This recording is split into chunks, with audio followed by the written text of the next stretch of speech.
When you're talking to someone, communicating with someone, you have to think about their intent.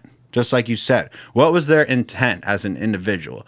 Not like, what is this pre-programmed groupthink way of thinking that I've been taught to like react emotionally, and instead just take it to the level like, yo, this is just a human who's trying to connect to me, and maybe they're actually not that bad of a person. I mean, it comes down to this. Are you an optimist where you assume that every person is probably good and they don't really mean you any harm? Or are you a pessimist where you're assuming that pretty much everyone you interact with is bad and out to get you? That is going to shape the way you react to things and the way your whole world is built.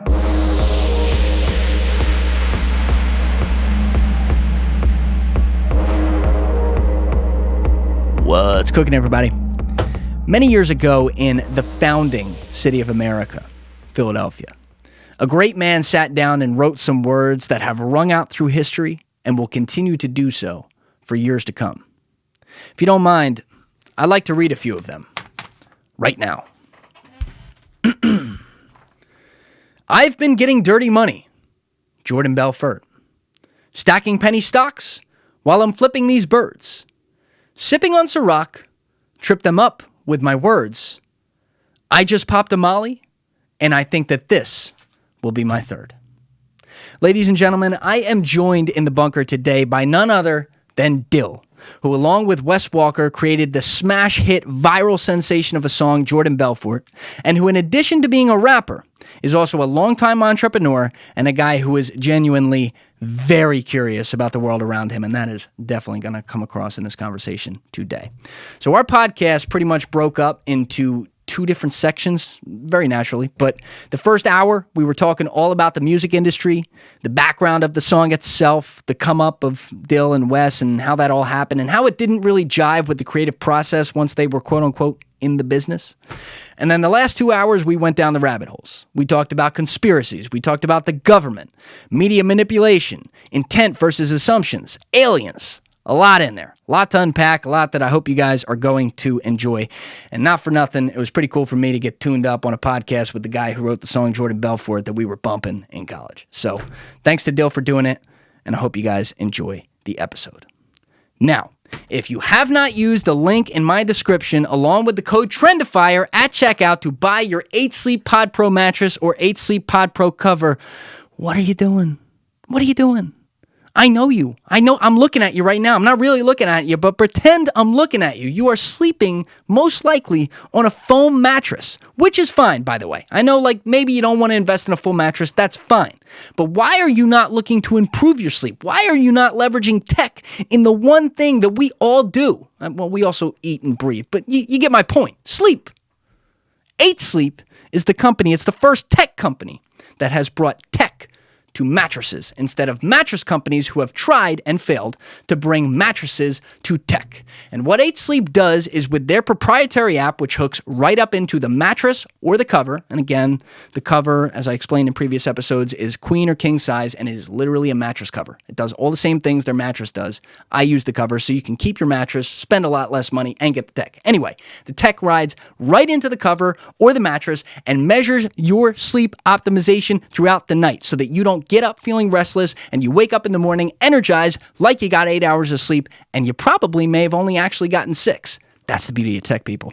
So use that link in my description along with the code TRENDIFIER at checkout. That's TRENDIFIER, and you will get $100 off your 8 Sleep Pod Pro mattress or 8 Sleep Pod Pro cover order.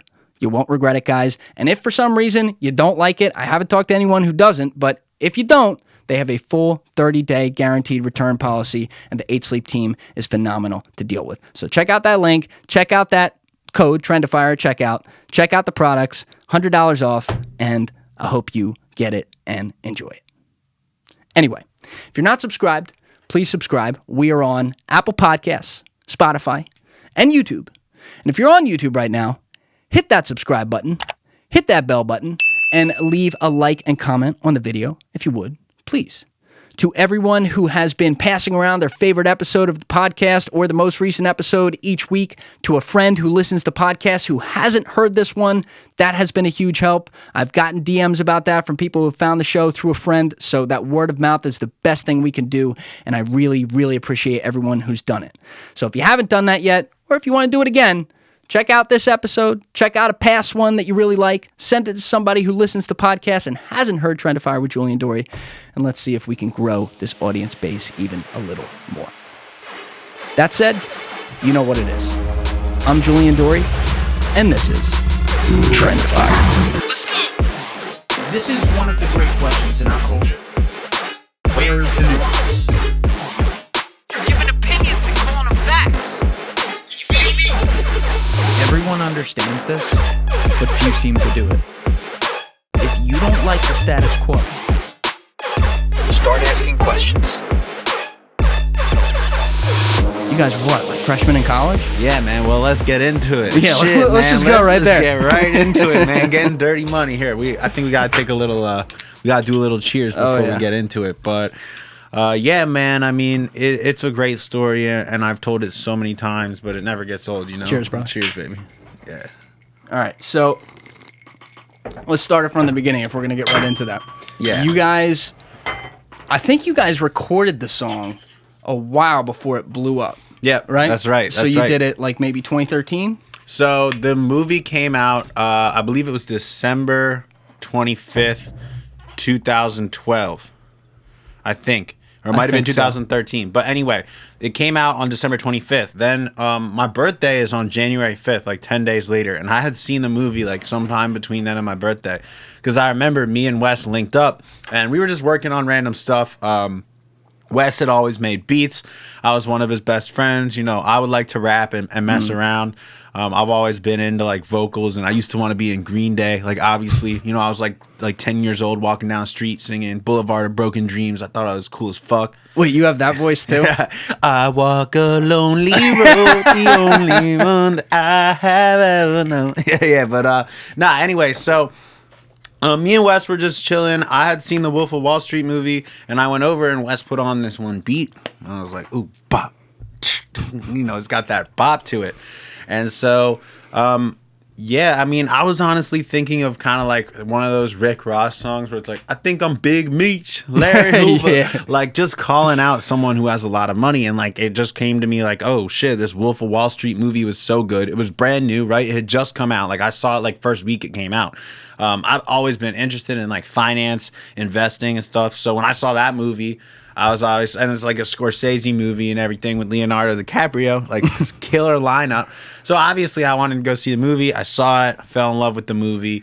It was so awesome. And so then I was hanging with Wes and I was like, yo, let's rap about this guy, Jordan Belfort. And that's really how the song came to be. So it was actually like one night we were just recording it and recorded it. And then the next morning I was just so excited to work on this song. I drove right over to Wes's house like first thing in the morning and woke him up.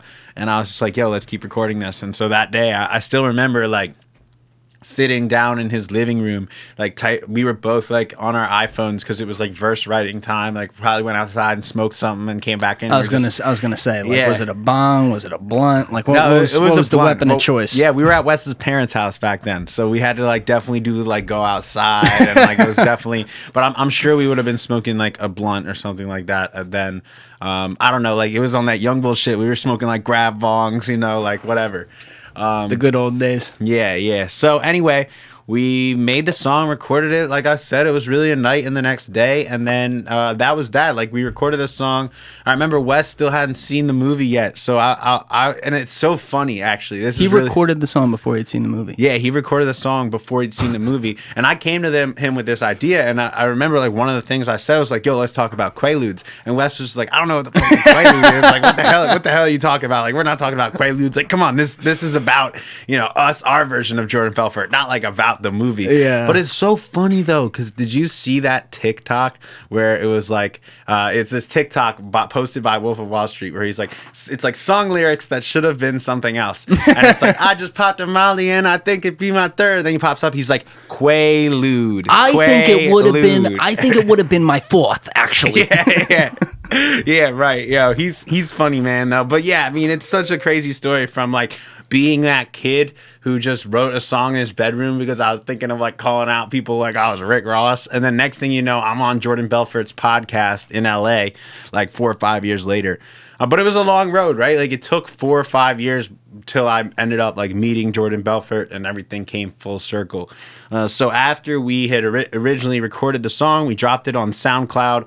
And this is back in 2013. Yeah, this is in 2013. Okay. So we recorded it at his house, Blue Yeti microphone, like just on his laptop. Wait a second. This is the first recording ever of it. So okay, so you guys did it again. So yeah, later. but no, that version is what blew up on SoundCloud. Like, so that version started doing well on SoundCloud. And on a Blue Yeti. Yeah, dude, it was just raw. But at that time, like, it didn't have the sound it is now.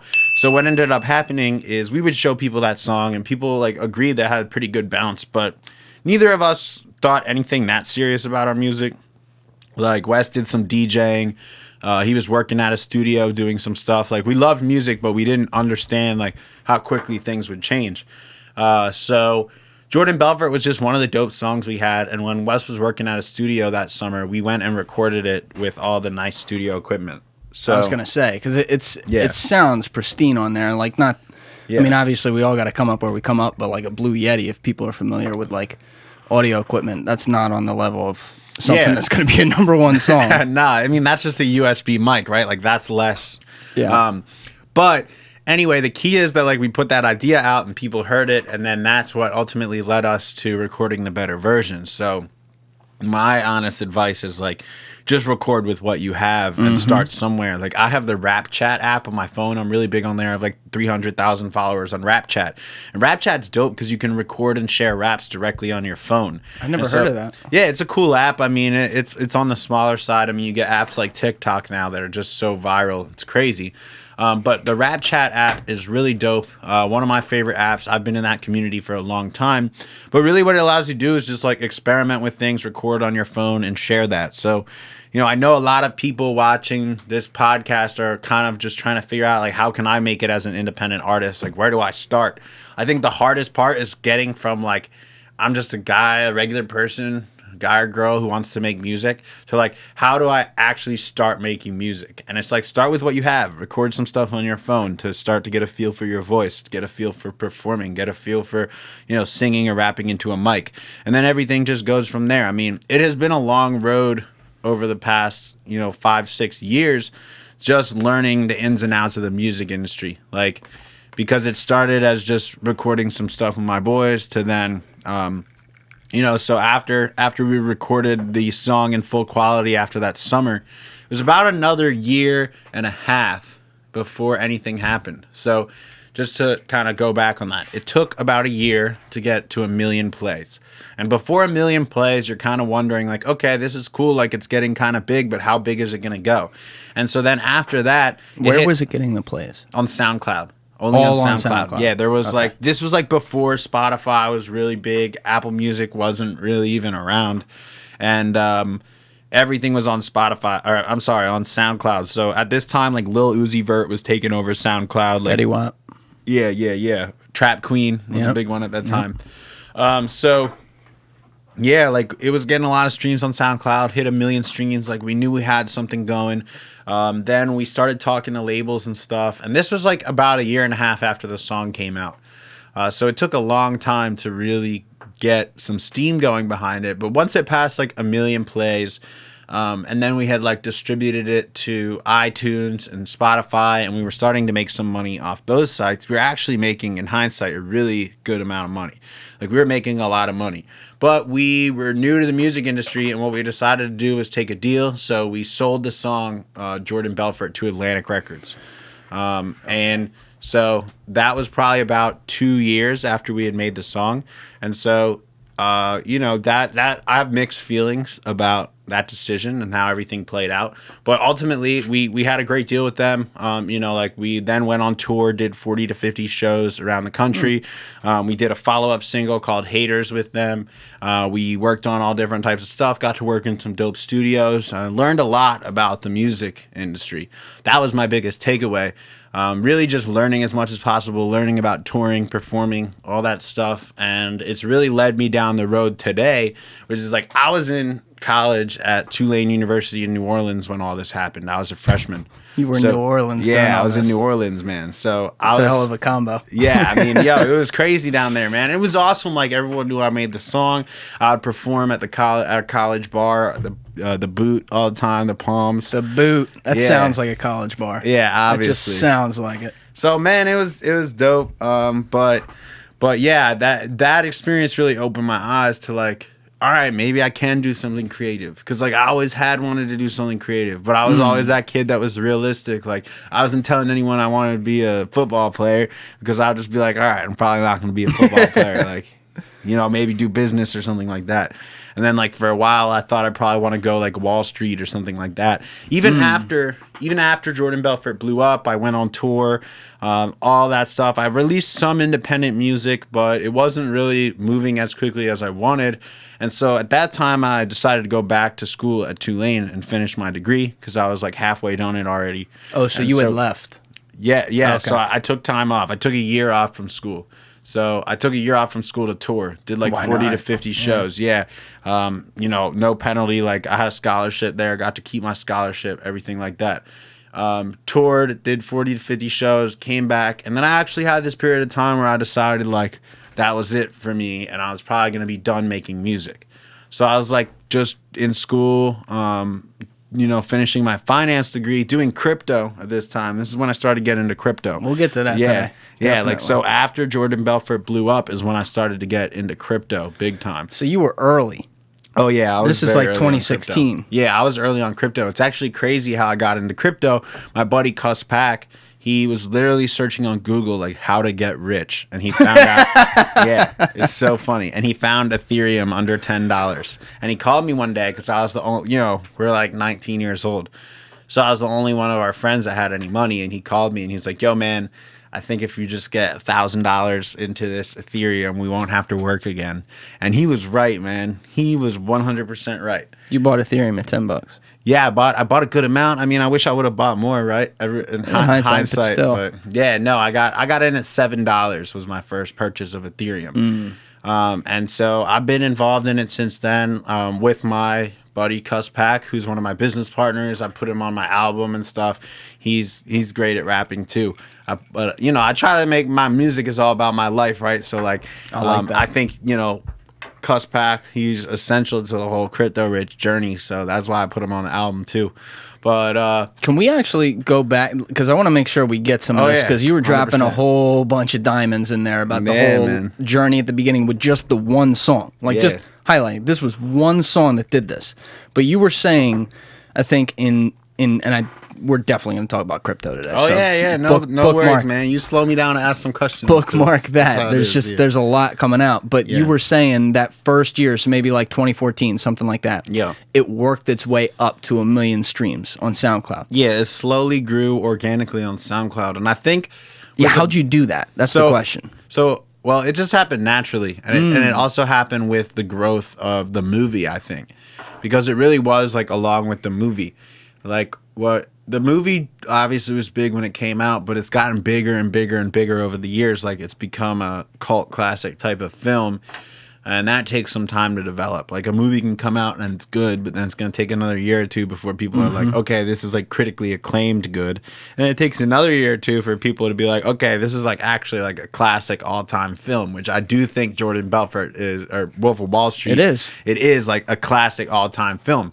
And it's funny that I say this, right? Because even right now, like me and you know this as someone who's like, it's our generation, but there's plenty of people who just don't know shit about that movie. Even though like we know that like give it another 5-10 years, it's going to be like a consistent like cult classic film. That's just people are going to remember, I think. That one, it's interesting because I actually agree. And I would normally not agree because it was, like I don't remember the numbers at the box office, but it was big.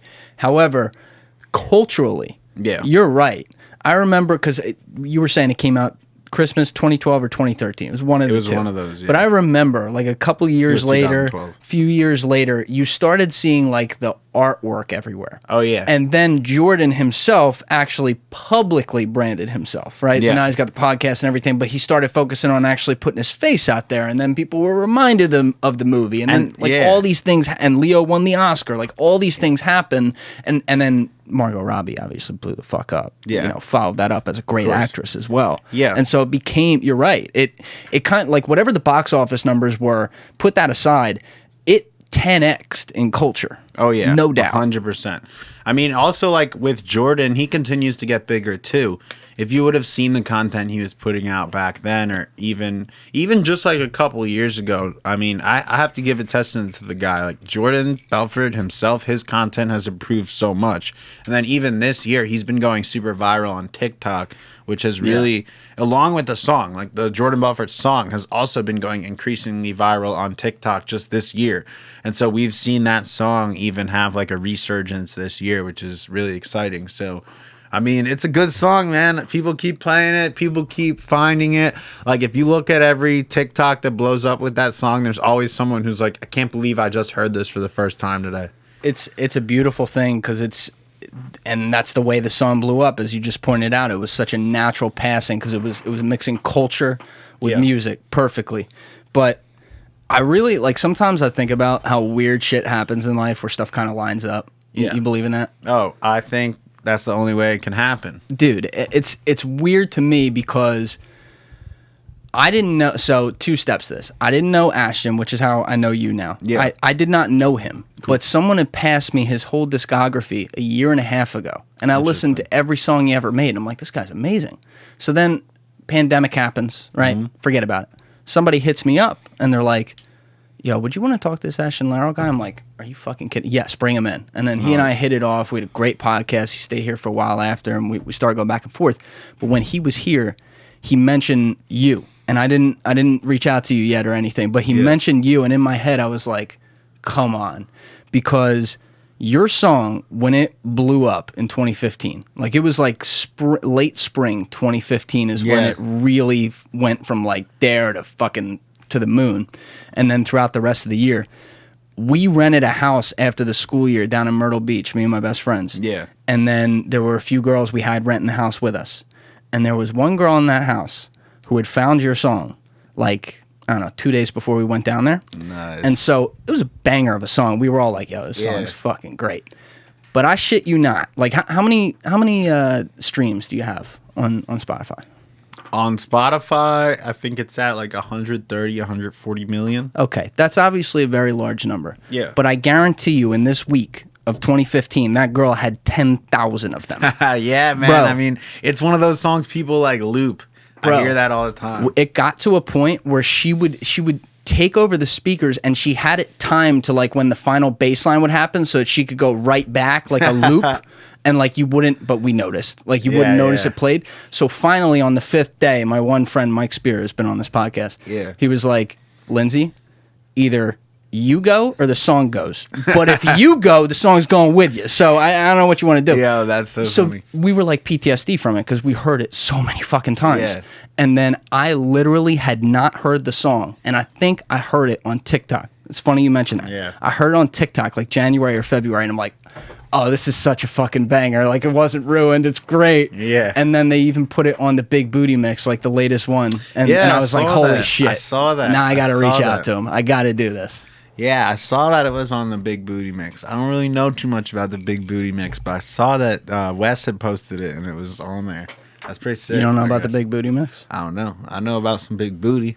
Well, yeah, I mean, that's obviously more important. But the mix behind the Big Booty, it's like, it's pretty fucking good, dude. Yeah. Like, if you like music, which obviously goes without saying with you, you'll like that. It's got everything. That's dope, man. Yeah, I mean, it continues to be a party hit, and that's what's amazing about it. And, you know, it's given me a great platform for everything I do. And like I said, like, it changed my perspective because I was just very, like, realistic, thinking I was going to go into business or something. And then it was a long process to, like, like I said, like I went on tour, I performed, I did all that, and then I had like this moment where I like came back to school, and I kind of was thinking, all right, like I'm probably gonna put this behind me and like go into business or something. And then it just happened one day, like one of my buddies came up to me and he was just like, yo man, like, are you gonna make another song? And I was like, giving my normal answer at that time was just like, I don't think so, man. Like I did good, like I had a good run, but like I'm just gonna focus on some other shit. And then at one point he just like, someone just looked at me and was like, you have to make another song, man. Like, you gotta make another song. What year is this? This was probably like 2016, 2017. Yeah. He's like, you gotta make another song, man. And I knew what he meant too. Like, he just like meant like, yo, like you have this platform, like you like have been given this blessing of like having a hit song at all. And like, I know you like to make music, like you gotta make another song, bro. And like, I got what he was saying. And that's when something switched in my head where I was like, yo, I don't even give a fuck about like this business shit. Like, life is about doing what I enjoy and like pursuing what's gonna really make me happy. And so that's when I realized that I wanted to go all in on music. And so it was like a kind of a process from then. I started like work and at this time, like I said, it was like 2016 or 2017, which was when I had started getting into crypto. And so I was my timing with crypto in the beginning was great. Like, I got in and then it started moving up pretty quickly from there. And, you know, I put in more as it kept going up. And you stayed in. Yeah. Oh, and I stayed in. That was the huge bull run back then. And I've stayed in since. That's right? what I'm saying. Like, after it I've ended. stayed in since. And so, but I also started a company called Advantage Blockchain doing crypto consulting in Philly. And so that's been a big part of what I've done as well. What do you mean crypto consulting? So we do a variety of different things. We have a hedge fund currently where we manage money in crypto markets for other people. We've worked with private and publicly traded companies to help them figure out crypto implementations for their business. We've done a lot of different things. A big thing that we actually did recently was helping real estate companies put shares of their properties on the blockchain or on the internet. So allowing people to buy and sell and invest in real estate online. So these are some of the things that we've been working on with blockchain. And, you know, the last 3 or 4 years I've spent just learning as much as possible about this technology and helping people implement it. But to connect that to the music, you know, this is why, like, I had been working in crypto. I was excited about this. Like, I knew it was the next big thing. It was already becoming the next big thing. And I realized that, you know, this was a thing that I was very passionate about. And so that's when I started making my Crypto Rich album. I was like making songs, trying to get back into making music, like I was saying. And that's when it came to me that like I was going to be the first person to make this album about crypto, like talking about being crypto rich. Like, I'm getting crypto money. I got Bitcoin. I got Ethereum, right? Like, people are talking about, I got cash. I got Benjamins. And I already did that shit too. For a while. And also, obviously, you know, I already did that shit too, the Jordan Belfort song. But also, that song's like about investing. Like, probably the top song about investing. Like, Jordan Belfort's about investing? Yeah. The song's about investing. It's like stacking penny stocks, right? The movie's about investing. So, I mean, yeah, I think it's define investing on that, though. Yo, that's important. Tell me it's not the top song about investing. Name another song that's about. I don't think I know any trading, songs. Investing. Yeah, that's it. I don't think I know any. I mean, I could probably think of a rap song if I really thought about it, but no, like, yeah. They're about like hustling. Like you could loosely say like, all right, some songs are kind of about investing if you consider like hustling, investing. But like, no, let's not even go there. Like, Jordan Belfort is the #1 song in the world about investing in markets, stocks, trading, Wall Street, like whatever way you put it, Jordan Belfort is that song.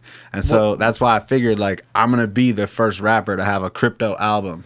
What about the subject matter of it though? Because like obviously Jordan's doing great now, and like and not for nothing, but as an aside, when what the hell was it called? Stratton Oakmont. When Stratton Oakmont blew up after he went away and everything. Yeah. The guy, as a salesman, regardless of what he was doing, obviously like a lot wrong, but as a salesman, the guy is one of the greatest salesmen to ever walk the face of this planet. He's a talented guy, dude. Bro. He's charismatic. I mean, sitting down with him, he's funny and interesting to talk to. He's a cool guy, and you know. But there were guys who worked at Stratton Oakmont, and a lot of these guys got like banned from working in securities. But I heard some stories from some guys I worked with who sat on desks with them, you know, in the years right after Stratton Oakmont, who, they were selling life insurance and stuff. And they're like, bro, you have never seen someone sell like these guys could sell. Like, it's this whole straight line system is a real thing. So obviously, like, the positive that he's putting out there now by teaching systems like that and using it for good is great. But, people will still come back at you, I'm sure, about the fact that, like, all right, we're making an investing song. We're making a song called Jordan Belfort. It's a cultural phenomenon. But, like, obviously, the guy was pumping and dumping stocks. That's what made the story and everything. And you don't want to do that because you end up in jail. Yeah. Well, don't get me wrong. I mean, like, I think this is a topic that comes up so much. Like I was saying earlier, like, as soon as you go on Twitter and tweet about the movie, you get a whole rant of replies where people are like, oh my God, I can't believe you're idolizing this guy, Jordan Belfort. The youth are totally corrupted. Our culture is ruined. And it's just like, all right. Follow Jesus. It's like, all right, like, chill the fuck out. Just because people like this movie doesn't mean they're trying to be exactly like Jordan Belfort in Wolf of Wall Street. I even get that about my own personality. Like, people will just assume that I must be just like this asshole guy from the movie who's like cheating on his girlfriend and trying to fuck everything in sight and trying to do 100 drugs until I can't think anymore. And it's like, maybe I've been through those times in my life, but I'm a changed man now. But no, seriously, I mean, in a lot of ways, it's like people really do see this image and, maybe some people take it too far on both sides. Like, there are people who probably just act like a complete pig. And then there's other people who are just assuming that someone's going to be a complete pig for reasons that aren't totally relevant. Like, don't judge a book by its cover. You don't know someone. Like, you can have plenty of good people in certain situations and plenty of bad people. So, I think at the end of the day, like, someone's moral character needs to exist on a level where, like, what is truly right and wrong, and you're not just idolizing certain figures and copying what they do, right? That's like, well said. Well said. I think that when it comes to morality, I do believe that there is this deeper level of morality that people have internally. Like, religious people might say, like, okay, you need God to, like, determine, like, morals, what's wrong, what's right. Like, I do believe it exists at a level where it's just, like, in your heart, where, like, people, what's wrong and right. And so you want to, like, treat people well. And at the end of the day, the way you are the most successful is by helping people, creating value, right? Jordan Belfort went to jail. We all know that. He knows that. We talked about this. I talked about this with him on his podcast. It's like he openly talks about it. And so he's someone who, like, went to jail. And it's like, even though it is so cool what you see in the movie, it's like he really does tell his side of the story where it's like you don't want to be in that position. So did you get to spend a lot of time with him off camera too? Not a ton. So when I'll tell that story, right? Because that's a good story in and of itself too. So, like I said, the whole Jordan Belfort song blew up. We did the whole thing. I had put out Crypto Rich, and this is back when, this is in about 2019, right? This is in 2019 where Crypto Rich was out, and I was starting to just, like, really be fully committed to music, try to figure out what the next move was, and my family had actually recently moved out to LA, and so when they were out there, I actually figured out how to get in touch with Jordan, someone from Jordan's team. It was someone that had worked for him. And so I got in touch with him, and I got an email to Jordan where I was just like, yo, Jordan, my name is Dyl. I made the song with Wes Walker, and I want to come meet you because we've never met. It's been 5 years. I know this song's played all the time. And so anyway, I got a pretty quick response with them, and like a day or two later, I went over to his apartment, and we sat down and we talked for a little bit. He didn't really know anything about us. Like, I think it was a surprise for him to hear that we are just like two normal dudes who were like fresh out of high school, just making a song up basically in our basement on a laptop. And so he liked that whole grassroots side of the story. Like, he's an entrepreneur. He recognizes good entrepreneurship. Like, so I think for him, it was actually eye-opening to see that we are just like young entrepreneurs. I mean, I think he sort of assumed as much, but then again, he didn't really know how it happened. So hearing the whole story, we're like, we recorded this song by ourselves, like inspired by the movie. There was no like major major label telling us to do it. It wasn't like one of his competitors trying to like get one under on him by owning the song. None of that shit. Like we were just inspired by the movie. So I think there was that connection. And then there's always that part of it where he's like, oh, these fuckers made a song about me and I don't get any of it, right? But it does help him though. That's what he said. Even in the beginning of the interview, he's like, it contributed to my own fame in some type of way. Which it really did. Like it's helped blow him up so big. So it really is awesome. But at the same time, it's funny that like we created this song, this asset about him that we own completely, and he doesn't have a share of.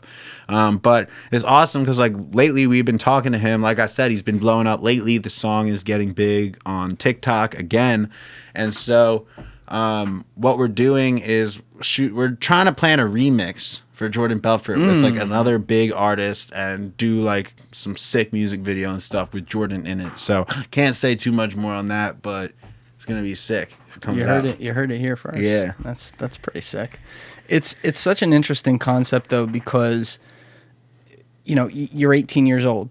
You do, and that's the beauty of like creating something, you know, and a lot of these guys who are on SoundCloud too, who blew up that way, it started with that. It started with like one song that just went crazy and they're like, oh shit, we're in it now. But like you're young, you got dreams, you're on a scholarship going to college, like you have all these other plans. And then like suddenly you're this cultural phenomenon. And you know, you do the thing, you take a year off in college where you're going around and touring, living a great life, which is cool.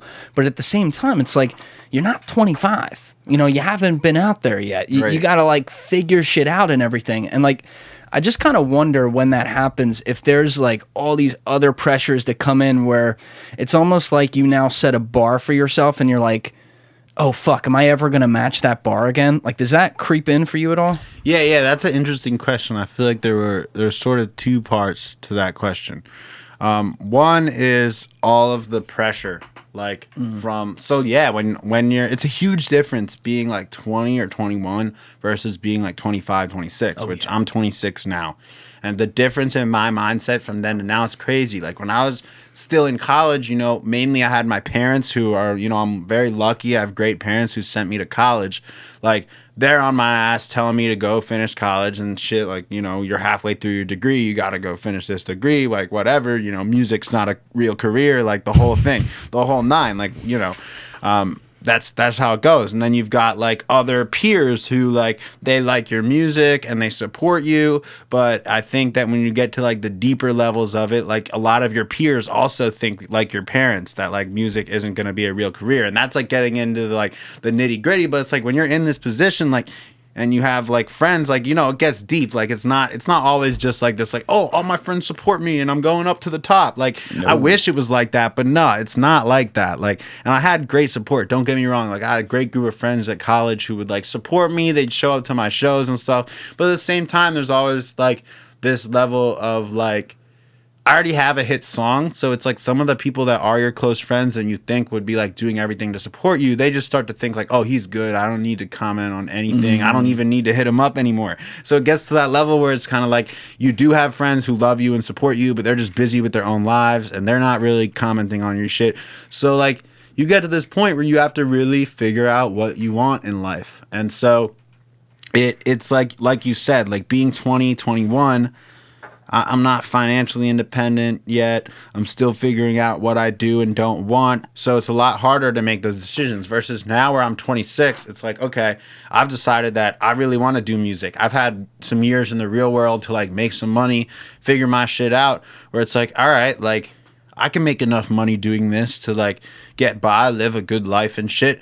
And if I do it right, I'll make a ton of money and I'll be set for like, so the way that's when I started to realize that like, all that shit, like what your peers think, or like getting a good job, or like, you know, having all these things that people think are so important. Like even like in my situation, like a retirement plan, like I don't have a fucking like 401k, but I have different assets, right? I'm creating assets which then generate income forever in perpetuity. Like Jordan Belfort song's gonna be making me royalties when I'm 50 because you're gonna be streaming it when you're on your old man golf trip. Fuck yeah, you're doing it. Yeah. So no, but that's what's dope is like I'm making different types of assets. I'm setting up my life differently. We live in this new world where like ain't nobody had a digital song with 130 million streams when they were 26 10 years ago. Yep. It just wasn't a fucking thing. So, you know, I think in many ways you just have to be brave and bold and look to the future and be like, look, this is where we're going. Like, I'm willing to take the risk of like whatever might happen if I fail.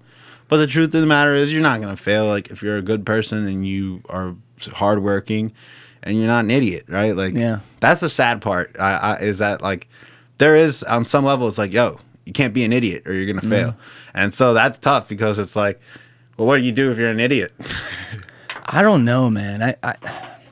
I truly believe that every person in the world, however many there are, 7.5 billion, something like that, every person in the world has the ability deep within them to be the best in the world at something. The thing is, the variability of what that is are two very different things. If I'm the best in the world at like flipping a table over, or I'm the best in the world at basketball, that's two very different realities, you know? Yeah.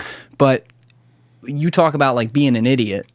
I think it's more than just like, oh, how smart are you? It's also like, how resourceful are you? How willing are you to look at new trends, like things that are changing, and figure out where you could possibly add value in that? Right. And like when I listen to you speak, it's interesting because you're kind of like a conundrum in some ways. Like I heard you say earlier on a while ago, you know, I was always like a creative. I wanted to create shit. I just wanted to be in there doing it. So we made this song. But then like, I always wanted to be business. I wanted to go to Wall Street. I wanted to do this. Like I wanted the plan and all that. And I wanted that security. And then I had it. And like, there's all these different things going on. But yet you're only 26 years old and you've lived a life where you've seen like the highest end you can get for something in music, which is a crazy game, highly competitive. Very few ever get to touch that. Like very few. Dude, it's such a mystery too. Like that's what's crazy. Yo, this is like a bomb for me personally. Was I got to that highest level very quick. Like I went from recording in Wes's basement and shit on a Blue Yeti. On a Blue Yeti to like a year or two later, I'm in like the top studio in LA, sponsored by Atlantic Records, like talented people in there. And I remember like we were recording shit and it just didn't sound like that amazing. It just didn't. Like I thought that I was gonna show up at Atlantic Records and there was gonna be some guy there who's like, boom, I'm gonna make you into a rock star. And but it's just not like that at all. Like you get there and it's just like mixing in any fucking studio around Philly. It really just is. And that's when I started to have these realizations. But it was only after like years of like keeping trying this shit to where I'm like, maybe I'm just needing to like link up with the right person through the label to like get in the right session to make some super fire. But then at the end of the day, when all came back around, the truth of the matter was like everything I needed is inside me, inside the way I pick the beats, the way I sing, and like mixing and master. I mix and master all my own stuff now. So you know, like that's something you can learn and figure out. Yes. And the more that you own your process, the more you can own your work. Like I own 100% of my masters now. Like my new album, everything like that. So, well, what about that deal? We mentioned that there was a million things at the beginning. So I'm gonna keep picking them apart, like where they kind of where they come up. You just mentioned it again. So, you guys, the way you explained it, and a lot of people that may have been like, "Wait, what the fuck does that mean?" But I understand this now, how this works after talking with a lot of people in music. But it's still a crazy concept to me. You sold the song to Atlantic Records, which then, and I'll let you fill in the rest of the blanks, but like at least a part of it was you were going to make some music with them and have access to some things. But like when you say you sold the song, does that mean, because then you also mentioned like, you know, you're going to be getting royalties on this 50 years from now, so you didn't sell all of it. Like how did the deal go down? Yeah, so they always give you a cut of the royalties. I mean, I suppose there's some deals where you wouldn't get a cut of the royalties, but not anymore. Nobody's doing that. But yeah, so we got like a cut of the royalties. What kind of, are you allowed to say what kind of cut? Yeah, it's a low cut, like 20%, right? So those deals are bad. Like a good deal would be like 80% goes to the artist, 20% goes to the label. Like this deal was bad. Like, did they pay you up front too? They ponied up like a good amount of advance, a decent advance, nothing crazy, but that's all recoupable. So like it's really not worth that much because you have to pay it back with your streams anyway. And like we were making like 5 to 10 What do you grand. mean you have to pay it back with your streams anyway? Any advance from a label is recoupable, meaning it has to be paid back entirely. So they're not even investing in you. I guess. Oh, so they didn't give you anything up front. They do. They give you like a good payment. They give you like 50K, 100K. But it's recoupable. But it's recoupable. So not really. So it's not really. They're not giving you anything. So why the fuck did you take that deal?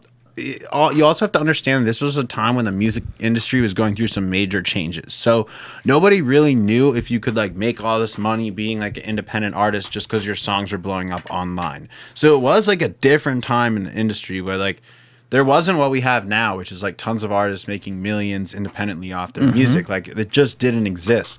But also like once you get your foot in the door in the industry, like stuff starts happening. Like for example, we got like a lawyer on our team who in hindsight, that lawyer didn't know shit except get the deal across so I can get my money as a lawyer. Right. And then like, for example, we had like, was he an entertainment lawyer? Yeah, he's an entertainment lawyer. And an entertainment lawyer is going to be like the slimiest person you're going to deal with, right? An entertainment lawyer is somebody whose job it is to help the label get the deal inked so that they can get their 5% out of the deal, right? So like, this guy isn't your lawyer anymore. Think about it like this. The entertainment lawyer's only goal would have been to get us a higher advance because he gets 5% of it. He could give a shit about our royalty share. That's crazy. But do you see how crazy that sounds? He gets a percentage of your advance. Your advance is borrowed money. Oh, yeah, exactly. He gets a percentage of your borrowed money. Listen to this. Then what they want to do is give you like a marketing budget. Let's say you got a 100K marketing budget, okay? Then what they do is they take that, which is also recoupable. So then the label is going to decide how to spend 100K of money that gets paid back from your song, right? And where does that money go? To all their buddies, right? Let's say they want to use 5K of your marketing budget for a Jordan Belfort remix. What do? They call up one of the other artists who's an EDM artist they just signed, and they say, hey, we got a 5K deal for you to remix this song, Jordan Belfort. So they have the rights to it. Right. Well, right. Oh, fuck. Right? So then they pay out of money that we have to recoup. They pay someone who's on their label, which then they basically get a cut of that already, right? Do you have any say in that? I mean, yeah, and like we would have a say in it, but also you have to consider they do own the song, so they could do whatever they want with it. But like, yeah, we had a say in it. Like there are, So when you're talking about doing this remix now, it's in coordination with them. Yeah. So everything's in coordination with them, like the marketing plan and all that. But at the same time, like they get to make most of the decisions. And at this time, I didn't know anything really about music compared to what I do now. So that's the record industry. Like when you get a deal from a label, they're sort of investing in you. I mean, I guess it is kind of like the way startup investing works, right? Like they're buying a share of your equity. But that's not recoupable usually. Like the recoup is like it's like a loan. It's like a loan where you get equity. It's like the Mr. Wonderful deal on Shark Tank where it's a loan plus equity. I'll give you a $250,000 loan. I guess there's no interest, so I'm no interest. Please tell me this guy is not your lawyer anymore. Oh no, dude! It was so transactional. That is malpractice. Nah, I don't even talk to those people. I don't even talk to Atlantic anymore, which is honestly their loss. Like fuck them. But I don't even really talk to them anymore. But I mean, we've been trying to get back in touch with them. Like at the end of the day, it's just like we want to do stuff with Jordan Belfort. We want to do this remix. But I had a team over there who just didn't take care of me. Like that's the end of it. Like my team at Atlantic did not take care of us. Like we were putting out, it's crazy too, because like my top song after Jordan Belfort now is a song that I made back in 2016. It's called "Hey, What's Up, Hello." It was a banger from the beginning. I own 100% of it. What inspired that? That "Hey, What's Up, Hello" song? Yeah. That was inspired by Fetty Wap, Trap Queen. Goddamn right it was. Yeah, I knew you could tell from the smile, but yeah. was a pillow. Yeah. So no, that's a banger that I made too, which just like they ended up putting out this song Haters. Anyway, you know, it's just like the classic like industry bullshit. You know, they're trying to have their say in everything we do. You know, but also what I realize now is like you have to be so confident and certain in yourself as an artist when you get into those leagues. Like things would have gone differently if I was like I am now, where I would just be like hard no to certain things. I would just refuse to do certain things. I'll be up someone's ass and, you know, going to someone else if it wasn't working. But it's tough to say too, because like I was so busy then. So it's like when you do have a lot of shit going on and you get so busy, how much can you really be up everyone's ass to do a good job anyway? So you got to balance those things. And the key is just having people around you who really care. And who are looking out for you. I mean, did you guys put a team together? Yeah, I was going to say, that doesn't have to be like some fucking manager who wants 20% of your money. That's not what I'm saying. Like, that can be like your fucking friend who you Did you have one of those? So we had a manager. So there was this management company that approached us, and I ended up not really working with them or ever paying them because they didn't do anything. They just wanted 20% of our money so they could be on an email chain with the label. Sounds about right. Like, basically, they wanted 20% of our money. So I never paid them or anything. But they were there, but they just weren't what a manager is supposed to be. Like, a manager is supposed to be somebody who's just, like, purely looking out for your interest, trying to figure out what's best for you. They were, like, an industry manager who had some connections, and they would, like, be our manager. And, like, they tried to do some stuff. But at the end of the day, you know, I'm not trying to play the blame game here and like point fingers at like, oh, they did this. Like it's every artist's story. Like you're putting together your first team. Some shit works, some shit doesn't. Yep. You know, nobody works as hard for you as you want them to, and nobody works for hard as you than yourself, right? Like I can do almost anything better for myself than other people can do for me. Now that's not 100% true, because like collaboration is important. But when it comes down to it, I'm a perfectionist. I care about my shit that I'm doing, and other people don't. Like they just don't care about me the same way that I care about me.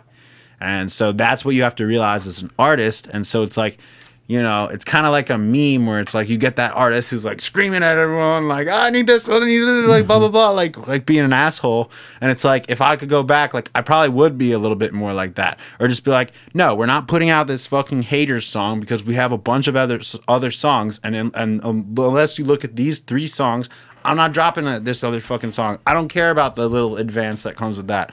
So just little shit like that where it's like maybe if we pushed a little bit harder and made a little more music, like we could have better used those connections. Now, when you were making music, was it all collab? Like were you and Wes working with each other on all of it?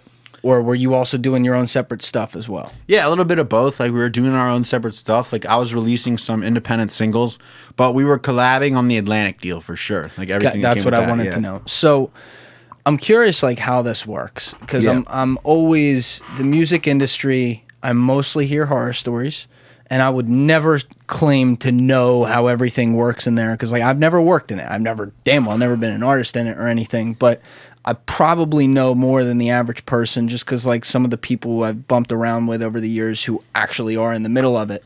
But what blows my mind is, and you kind of hit on it earlier, is the sucking sound that comes out of the creativity of the process. Like you were talking about when you went to that studio in LA and you're expecting like, oh, we're going to make some bangers in here. Yeah. And then it's like this, oh, what the fuck is this type process. Yeah. Yeah. So I hear a lot of stories where labels will be like, not only, hey, no, those songs you made, you like them, fuck them, we're not using them. But they'll also be like, we want you to make a song that's like this, or working with this guy that's on this type of beat about this type of thing. Like, did you get a lot of that as well? Oh, yeah, a lot. Like, that's pretty much textbook what happened. Like, they were trying to replicate, like, another song, like Jordan Belfort, basically.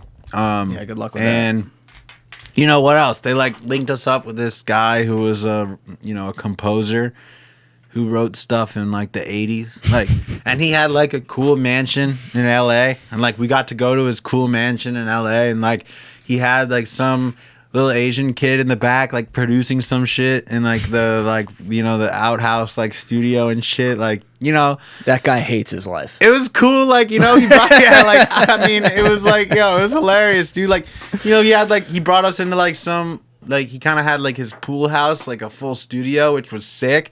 And like he brought us in there and like played piano for a little bit, and then like we left. Like it was just like that was supposed to be like a writing session that was supposed to be like something so epic, but like it wasn't. But like let's say this, like because I like to see both sides. Like I'm an honest person, so I could look at it all negatively, like that it was someone else's fault. But like in reality, if I would have showed up there, like, yo, this is a legend. Like, he was like a legendary writer who like has something going on for sure. Like, you know, this guy. Atlantic Records sent us to his house to work with him as a writer, and like we didn't. Oh wait, as a writer. Yeah, he was like a composer. Oh, okay. It's weird though because he writes like songs from the 80s. Like he's not like writing rap songs, and like we are not like playing guitar or piano. So it was kind of weird, don't get me wrong. But all I'm saying is this, like we showed up and just fucked around for a little bit and didn't really do anything that interesting and left. But you know, if I could go back, you know, maybe I would have showed up with like a few beats in mind where I'm like, oh, here's 3 beats that I like, and here's like a song that I wrote, and I want you to play something on the piano that's kind of like this, and then give me this, and then boom, I could have a song with his credits on it that he would then support. And so I would have that much support, like bringing it to the label to be like, oh, here's a song I made with so-and-so after that writing session, like, do you like it? And they would be way more to be like, likely to be like, oh yeah, we like it because like the guy made it. And at the end of the day, all they want is their hands in everyone's pockets in the project. So you know, that's kind of the two sides to it. On one side, like we went there, fucked around and did nothing. But on the other side, that's kind of because we were a little bit immature. I didn't have an exact plan. And the way that I know to move now is to just like take charge, know exactly what you want, ask for what you want. And when you don't think shit is perfect, or if it's not exactly your vision, sometimes you got to play like the waiting game. In this industry especially, this happens with music videos too. It's like I want like these like, you know, annoying edits. Like I'm just like with every music video, I'm just like I want it to be perfect. Like OCD. You either preferably you sit down next to me and we just go through it together. It's nice and chill, smoke some weed, whatever. But like if I'm gonna send you edits, it's gonna be line by line, bullet notes, like second by second, like do this, do this, do this. And so at some point, I feel like a lot of editors get annoyed with me. But it's just like, all right, like I won't drop that video then. I'm just gonna wait, like because I want it to be perfect. Like, and that's what I've realized too is just like. The patience pays a lot in life. That is not just a music industry. That is just in life. Patience and consistency. To the, you know, have you ever heard like this study? They did this study of kids. I'm pretty sure it was like, it was a study about delayed gratification, which is basically patience. And I think the study was like they put a candy or a marshmallow in front of some kids and see how long these kids could wait until they eat it. And anyway, moral of the story is that patience or delaying gratification is the biggest predictor for success in life. So it's like literally if you have that ability to just like hold out and be patient when others are kind of rushing to the finish line, sometimes that can be very profitable long term and very helpful to you. Well, that's why the whole record label process, and I like how you say you don't want to broad brush everything. That's important because the first guy I ever met in the music industry is frankly, he's like one of the greatest of all time, and he was a pure artist guy. Found that guy over there, right? Yeah. So, you know. That was my first impression. I'm like, oh, they must all be like this. And then you find out over the years, well, that they're not, right? Yeah. And the guys who are great, at least from what I can tell, are the ones who think, even if they're not a creative themselves, like if they're on the A&R side, they better be a creative, but they think like the artist does. And so there's no walls around creativity. Like when you were making Jordan Belfort, you said that you were literally like, you were on the vibe at Wes's house, you're going through it, and then you were chomping at the bit, driving over there the next morning to get into it. You had nowhere to be. There's nothing else on your mind. It's like, we got this thing. I'm going to see it through. It's going to be perfect. And you created a perfect song. So congratulations. That's how it happens, right? So now you fast forward to like when you get a record deal and they're like, okay, you're going to be scheduled at 2 o'clock to go over to this fucking motherfucker's house and talk to him about how to compose music. And by the way, he wrote it in the 80s and you're going to have approximately 2.5 hours because that's his schedule. And it's like, you got it right. You got it right. Dude, that is what it's like. Dude, you just brought it to life like you did. That's it though. Yeah. It's like, You listen to the greats like Dr. Dre. He talks about being at the goddamn table for 72 hours and not knowing 3 days went by because he is so locked in on one bar from a beat, right? Like one transition that he makes. That's why he's Dr. fucking Dre. And I see creatives like you, and I see guys who talk about this, and I love how you talk about it because you're very fair. You're not like, you're very careful, not be like, you know, fuck this, fuck that. It's like, yeah, I had to figure out some shit myself too. Yeah. But you see it, like you're coming up when you're 19 years old, 20 years old, like you're young as fuck, and you're like, all right, well, I guess I'm gonna do what these people say. And then you get in there and you're like, wait, this is not how we did it. This is not how it happened. Yeah, this is not. Yeah, it's like, whoa, hold up a minute. This is not Wes's basement. We did not just smoke a grab bong. No. We are at some old man's house, and he won't stop playing motherfucking piano, man. And I'm just in his pool house. But yeah, man, yo, they call it the music business. Yes. They don't call it the music arts and fun.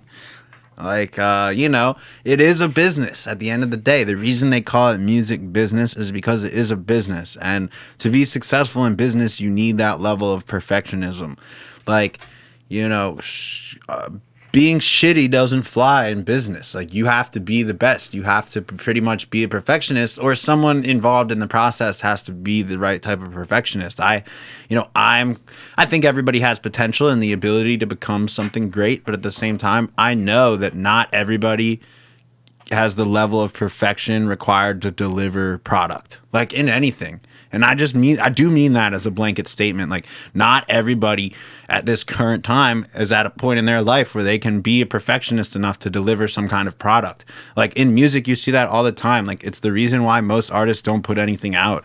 Like, I'm sure everyone listening to this right now can think of their friend or someone they know who's a rapper, who says they're a rapper, but they don't put out any music, or they haven't put out any music in years. And you're just like, what are you doing, man? You still say you're a rapper, just put out some music. And it is that simple, but it's not that simple, because like, people want to be a perfectionist, but they can't get it to the finish line. And so like, it is that perfect combination of like, I'm a perfectionist, like I know how it should be and I know how I want it, but I also have that drive and motivation to push it to the finish line.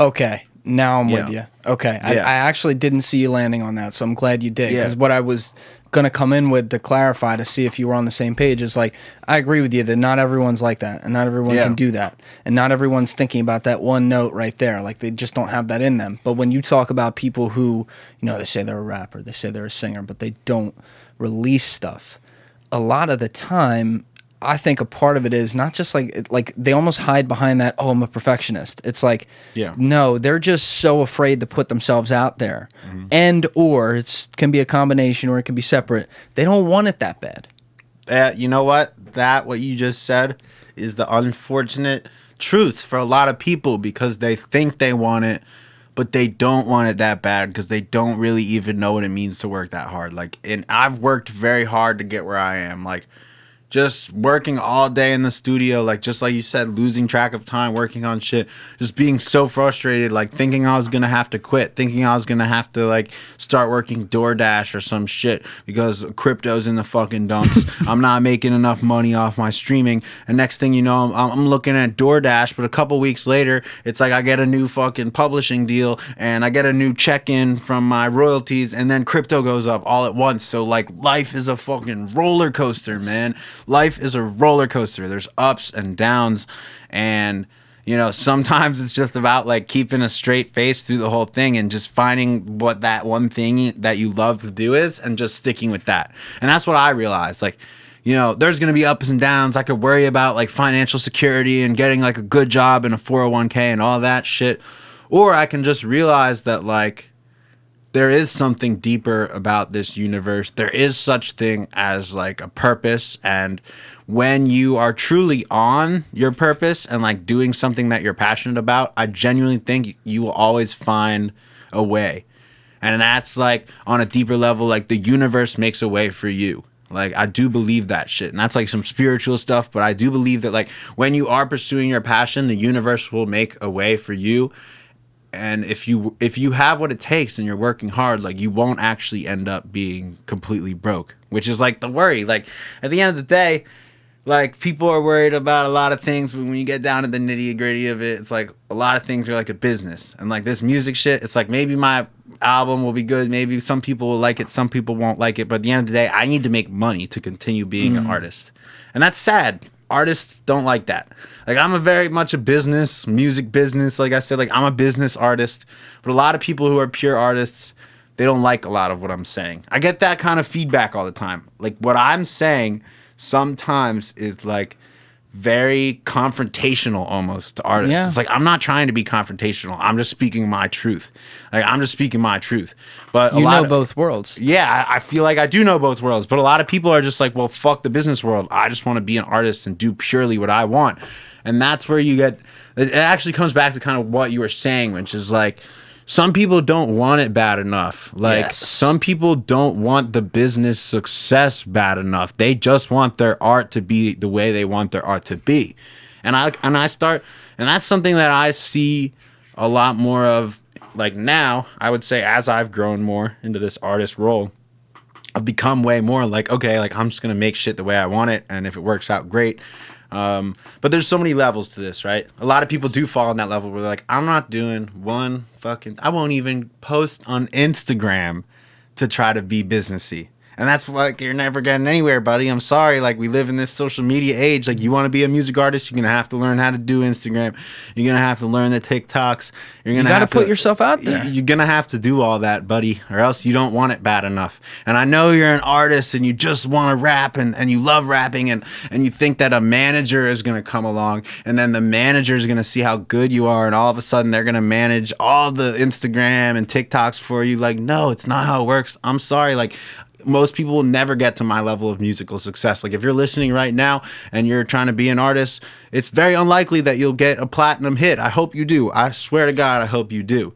But you have to create when you get there, you'll be in my position and realize that, you know, even where I am, it still makes sense for me to make my own lyric videos. Sit there on Adobe Premiere and make a lyric video to my song. Why? Because I might have to go pay someone $500,000 to do that. I'm a full-time artist. I have all my time to work on my own shit. So people underestimate the value of those little things. Like, even my little brother looks at me and he's like, dude, you shouldn't be making a lyric video. Like, you don't need to do that shit. Like, hire someone to do that. I'm just like, no, like, you're not getting it. Like, it truly is like that. Like, you have to figure out how to do everything yourself if you can, because it saves you so much money. It's not even just saving you money, though, because you're right, 100%. Like, yeah, you could go, someone's going to be like, yeah, I think the market's $5,000 to do a quick lyric video. It takes them fucking 2 hours, but like you're paying them to do it. That's the music industry, well, dude. And you know what? And you're right. And it's even more than that, though. Anything that's like a quick piece of value that you just don't want to do the dirty work for, people are going to upcharge on it. That's that's how the world works. The thing about the music industry is like, everything is like, nothing is priced fairly. That's what I have to say. Nothing is priced fairly. If you're talking about something in the music industry, they're almost always going to price it based on how much they think they can get out of you. It's just like a record label, and this is all industries, but particularly the music industry, where like you said, the lyric video might take them 2 hours. They're probably willing to do it for like a couple $100, but they're going to come out with $5,000. They're going to tell you $5,000 up front, because who knows if you just got $250,000 from Atlantic Records and it's the first time you ever had money and you think, oh, a $5,000, well, that's only a tiny bit compared to $250,000. And it's tough because when you first get that kind of money, you're like, oh shit, like, now I'm rich, I can pay for everything, but it doesn't last that long and you need to figure that shit out. So yeah, I mean, you need to figure out ways to create value for yourself. I think that's the key in this. If there's nothing you can't do in making your craft and making everything pop, the world's your oyster, because you know that if push came to shove and the world ended and like you had to take care of it, you can. Yeah. When people get stuck where it's like, oh, you know, I got to learn how to do that now, they lose. They lose time. They lose fucking morale. They also, that's when they actually have an understanding and an appreciation for what goes into it, not just the monetary value. Yeah. But like the way that the music industry, the reason I think that there's such a stereotype for this is because the music industry, the music business, as you said, these guys are fucking businessmen. They know how, they understand the lifeblood that is money. They understand how to actually manage cash flow and shit like that. And they understand that a lot of artists, even ones you see on music videos stacking, you know, hundreds of thousands of dollars like this, they're creatives. A lot of them don't have like your mind of business with creative. You have a great combination of that, right? And that's why, you know, you're fucking 20 years old and you're getting deep into crypto in 2016 when people are looking at you like you have 10 heads, because you're like, yo, all right, I like this creativity, but there's also another end of life here. And like, I'm also learning probably through the music industry, like I need to be able to control my own shit too, because this ain't it. Yeah. No, you're 100% right. And I think also it's like just a long and tough battle of like establishing yourself. Because a lot of people do look at me and they think like, oh, I'm probably an artist, or, you know, the most common thing is people just don't understand what I do at all. Like, like basically, you know, I have a girlfriend. I've been dating her for like a little over 6 months now. So when things were new, she knew I made Jordan Belfort. And she was just trying to figure out what I do, right? And I think a lot of people look at me and like see that I made a song or whatever. They don't know anything about that. First of all, nobody understands how music works or how I got to making a song or what that means, or the fact a lot of people don't even go to this point where they're like, oh, someone who made a song is probably an entrepreneur. Like that's not necessarily like for the average person. They don't necessarily think that. Even though it's obvious to me, and I think it's obvious to people who are like following rap these days and stuff. But yeah, so like she, you know, and now after, you know, being with her a while, like getting to know her more, you know, I think it's very obvious that I am an entrepreneur in so many ways. And what I do goes a lot beyond just like making a song. And, you know, there's different products. I have my own merch. I have my own, you know, I make my own art. I'm doing NFTs. I'm doing all this different stuff. And so I think that it takes a little bit for people to realize that I am this entrepreneur and the different things I do. And so I think it's going to be like, you know, it takes your whole career before you get to the point where people are like, oh, this is like an entrepreneur person. Like you think about someone like Jordan Belfort, it's like he was a hot new sales guy, but to like become this legendary, you know, Wall Street scammer, it didn't happen right away. The movie came X amount of years after he did the shit, which is like before that, he was just, think about this. Before the Wolf of Wall Street movie, Jordan Belfort, washed up scammer, like straight up. I'll give him a lot of credit for this though. Yeah, he did. Obviously, like now he has a public brand that he's also built on top of with this cultural phenomenon. But like when he got out of prison, he was like, well, even if I used it for the wrong reasons, I am really fucking good at selling. Yeah. And he leveraged the fuck out of that. And he went around, he said, look, I went to prison, don't do what I did. But as far as like, if you have a good product you believe in that's legal, here's how to sell it. Yeah. It's a good thing to do, man. No, it is. It is 100%. And I mean, it just shows that like everything takes time. So, you know, I'm just going to continue doing what I'm doing, like making great music, like chasing culturally relevant topics as well, just with all my shit. And like, it takes time. Like in 2016, 2017, nobody knew about crypto compared to what it is now. But you did. Yeah, I knew about crypto. I knew about NFTs. They had NFTs back then. One of my buddies made a ton of Ethereum off buying NFTs back then. The first one was what, like summer 2017, something like that? What, the first NFT? Yeah. I don't know, but probably because that's when like crypto kitties were coming out. Exactly. Like stuff like that. Yes. So one of my Cuspac, he bought a Hackatow, which is an artist. He bought one of those NFTs for probably like half an ether and put it up at 5 ether. And then he came back all these years later and it had sold like many, many months before for 5 ether. And then it was trading at like 20. Does he get secondary sales on that? The artist would maybe get secondary sales. Oh, because he bought it. Sorry. Yeah, so actually what's cool about NFTs is the artist could get secondary sales. But yeah, basically what happened is he bought it from the artist for half an ether and then resold it to someone else for 5 ether. Whether or not the artist gets a cut of that, I'm not sure. This may have been before they implemented the splitting of revenue like that. But now you can create NFTs where the artist will always get a cut in perpetuity. So, but you knew about these then for like 3-4 years. Yo, I've known about this shit for a long time. But also there's a weakness to knowing about something, which is like it's harder to see like the new wave coming when you already know about something. Does that make sense? So like you hear about NFTs in 2017, it's a little bit harder to see that like 2000 2021 is going to be the year that they go absolutely skyrocket. But that being said, I've been big in NFTs. You know, I sold 25 of my crypto rich NFTs. I created the first music album NFT combo where the album can be streamed on all platforms and it has an NFT that represents it.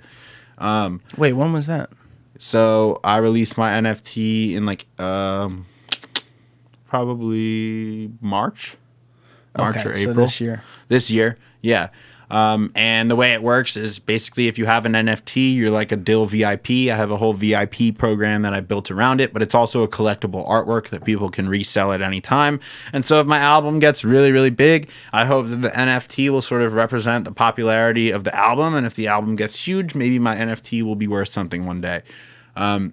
All the NFTs that are really big have taken years to get to that point. Yes. The NFTs don't just, I mean, actually in the market we're in now, some people have been lucky or, you know, let's say their art was great too. They're lucky and their art was great. That's what it always requires, right, guys? Like you're lucky and your art is great. That's what it requires. When people are taught, when people are given like the punchline of like Beeple or something, I come right back at them and tell them to shut the fuck up because like that is quality. Beeple created brilliant pieces for 13 straight years every day and put them into a collage and sold it as a 101. That's a modern day fucking Michelangelo. Yeah. You know, whereas where I'll level is, you know, because we were getting involved in this industry, I guess you could call it, back in January. Like I had been looking at it in November, December, and then we started looking at doing some deals. And from day one, I was saying to people, like anyone we were talking to, I'm like, you need, like, I tried to set the expectation on the other side. I'm like, 90% of what you're seeing right now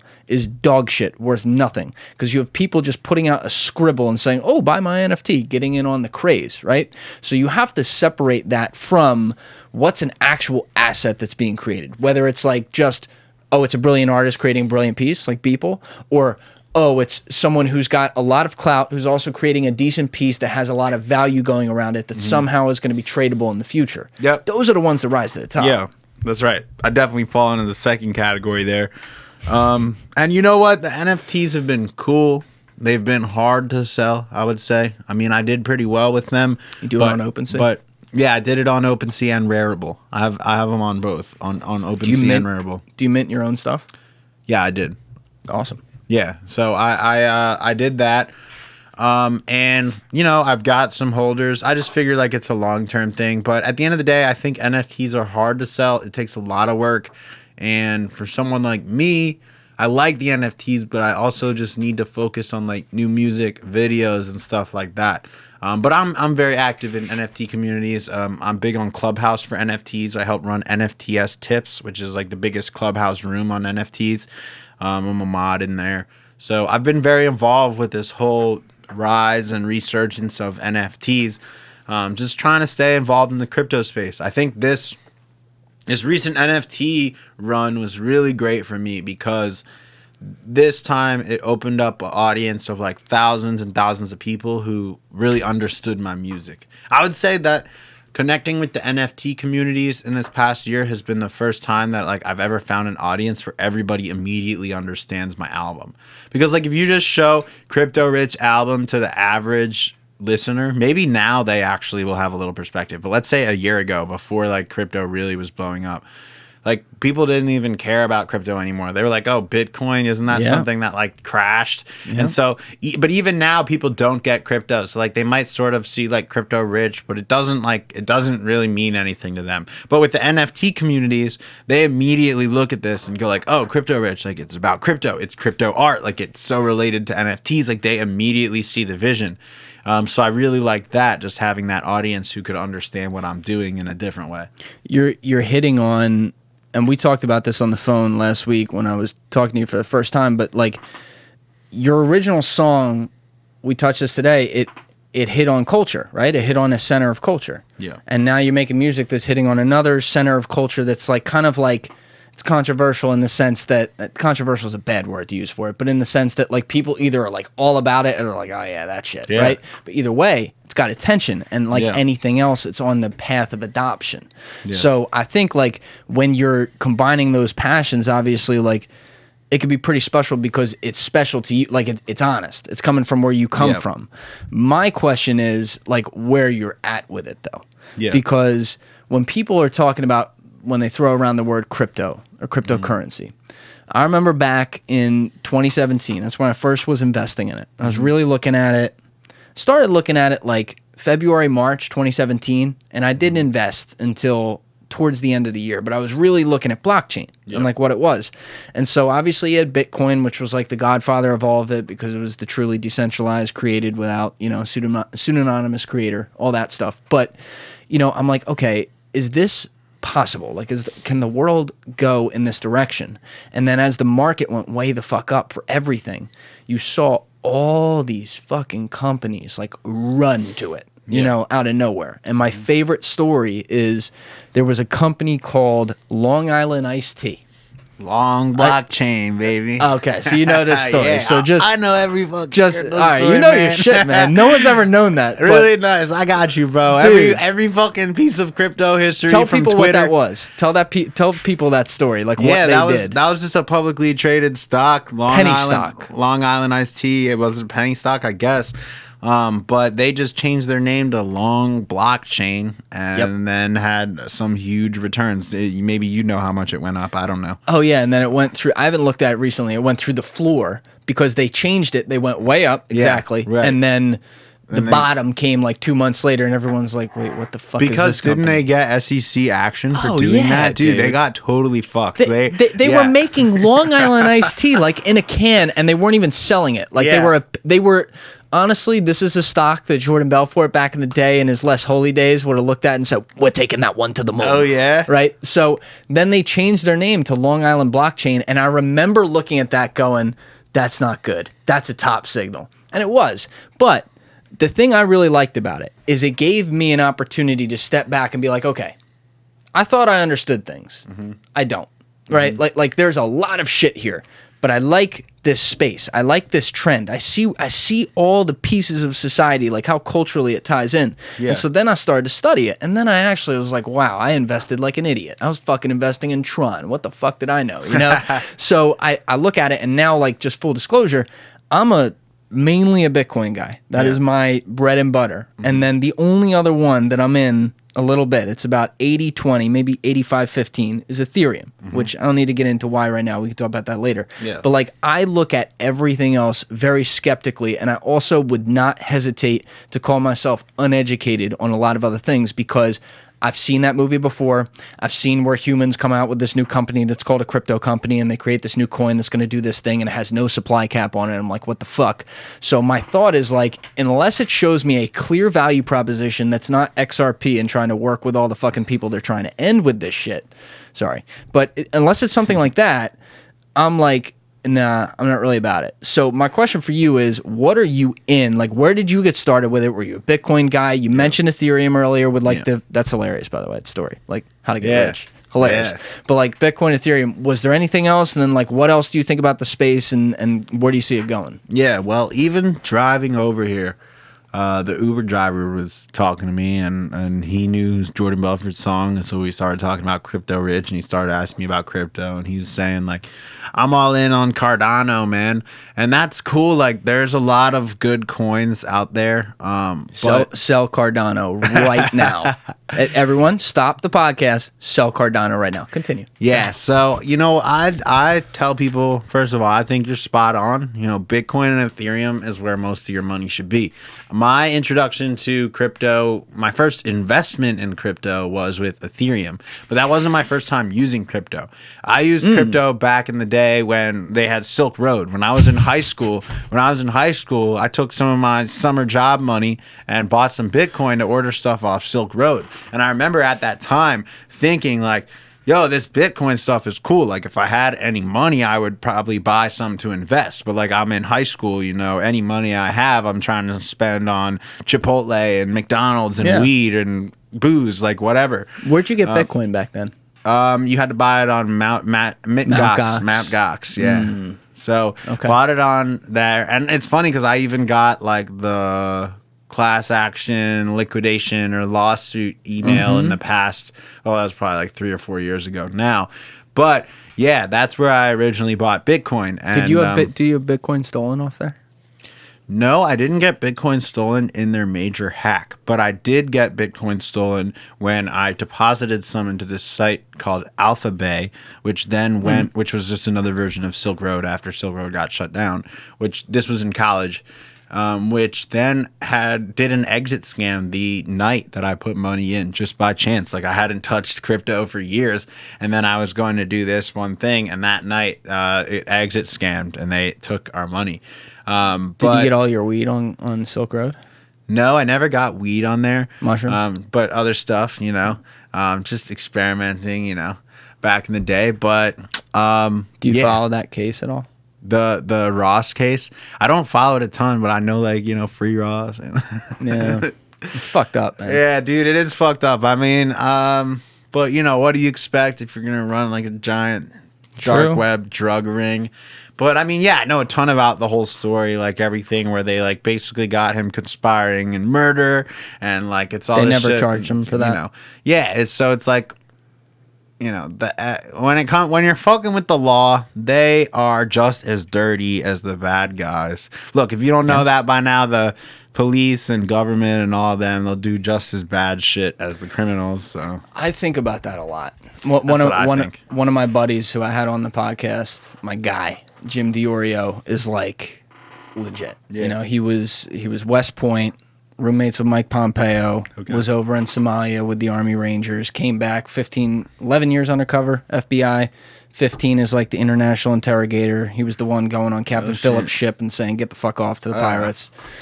Legit as fuck. And like we talked about it on our podcast a little bit, and I talk about it with him all the time, like that concept of trying to get a result. Yeah. Like these guys, their job isn't to be like, oh, let's find people innocent today. It's like, all right, here's a case, go fucking get it. You know what I mean? And it creates, I think a lot of times in law enforcement, certainly there's corruption and certainly there's some guys who are bad, right? It's like anything else. But I think that there's also people who get caught up in the, oh, we have a job to do. Here's the end result that we need in order to fucking, get our check mark on our fucking resume. And, they do that. And the one thing he does say is that when it gets to a really high level like that, it's really hard to be innocent at that point. Which I'll probably agree with. My thing is, something like Ross is a great example because the way they hacked his server, you talk to anyone who's even a basic hacker, let alone like a real professional hacker, they know that their explanation is not possible. Like they clearly violated privacy to go do that, to get a result. And then they threw this case at him in the court of public opinion, quietly tossed out all the main charges, like the big ones, and instead of him getting a 5-10-year sentence, which he should have gotten, because it is illegal to do that. You can't do that, right? But like instead of getting something like that, and then maybe using his skills for good in the future, they go, oh, double life. Go away. That's where it gets fucked up to me. Yeah, well, they're just trying to set an example in that case, Yeah. Like, at the end of the day, you just have to realize, like, the war on drugs is what it is. Like, the government does what it does, even if you don't agree with that, which I don't think you should. But if you don't agree with that, it doesn't mean that you can just, the U.S. government is very, very powerful in this world. They are. They are. I mean, that's the thing, and I'm not even saying that's a great thing all the time, because it's not a great thing all the time. I mean, there's all types of fucked up shit that happens. A friend of mine was shot during a no-knock FBI raid in D.C. area. This was actually the start of the pandemic. No shit. It was someone I know that was involved in cryptocurrencies, like very libertarian type of person, like pro gun rights and stuff like that.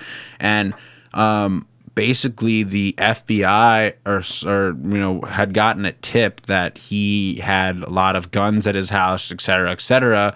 And basically they got a terrorism tip, which then they got a no-knock warrant. And so what happened is how'd they get to terrorism? Dude, I don't know. That's what's so scary about this situation. I mean, it's sad. Like, it makes me sad to talk about it. But then they went to his house and it's a no-knock warrant. So they basically break into the house, and he got out of bed and grabbed his gun, being a pro-gun person, because they were just breaking into his house. And then basically the guys who were looking from out the window or something saw him with a gun while their other guys were inside, and they shot him. And like sniper? Died. Like they died, and he died. Oh, he died. He died. Yeah, Your friend died. Yeah. Pretty fucked up. I'm sorry to hear that. It's fucked up too, because like we had actually done a crypto interview with him, with my crypto company. Is this a public case? Yeah. I mean, dude, it's fucked up. There hasn't been. Do you mind me asking his name is Duncan Lemp. You can look it up. Okay, keep going. Yeah, look up going. Duncan Lemp. So anyway, yeah, he was killed in like an FBI raid, and I haven't actually followed the case recently, but it was kind of fucked up because it was right when COVID was starting, and all of the police and judicial systems were shut down. So it really got no coverage, and like, you know. I mean, look, it got no coverage, and it doesn't help that like he was like kind of libertarian, likes guns, like average white suburban kid. So there was no. This got no coverage. Yeah, no. I've coverage. never heard of this in my life. Right. I have the. I want to give it. I want to give it its due. Right. Yeah. I have the Wikipedia, like literally just the basic Wikipedia page, which I'm glad they at least have like some detail in here. On March. But this shit even took so long. Right, like this it happened on March 12th. This is I'm not that kidding recent. you. Like it took months before any of this popped up. Like no one was talking about this, sketchy. and it's crazy because I'm like, I know this kid. Like I wasn't involved in the shit he was, but it's just like he didn't do anything wrong. Like he had a website. He had a website that he started where he was like talking about like it was kind of like a militia type of thing where it was like it wasn't anti-government, but it was like a pro-constitution like gun rights, libertarian. He's like a Roger Ver type. But he had like a website, and he would write stuff about this, and so like what would he write?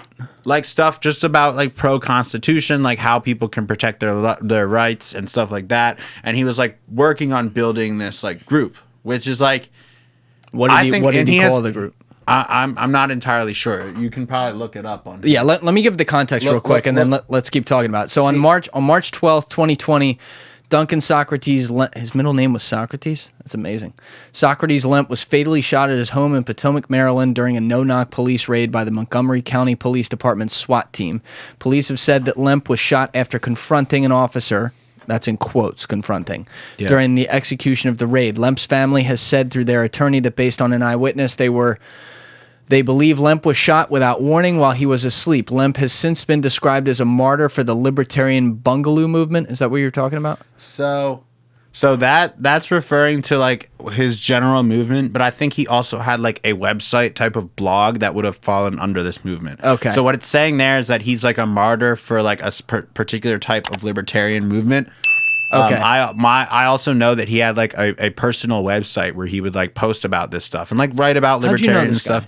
Only through crypto and through I personally know him through he came to my apartment and did an interview with Advantage Blockchain where we talked to him about crypto. He was good at algorithmic trading. And that's your company. Quant. He was like a quant. Yeah. Okay. He was like a very talented quant trader, which he's super young. You can watch the interview. So anyway, we did an interview with him, and what else did I want to say? It was that he was part of that movement, like had his own blog and stuff. But yeah, I mean, dude, it's like when was the interview? It does seem like they basically made this case against for terrorism and then basically assassinated him for being like pro-constitution and shit. Like that's what it looks like to me. When was the interview?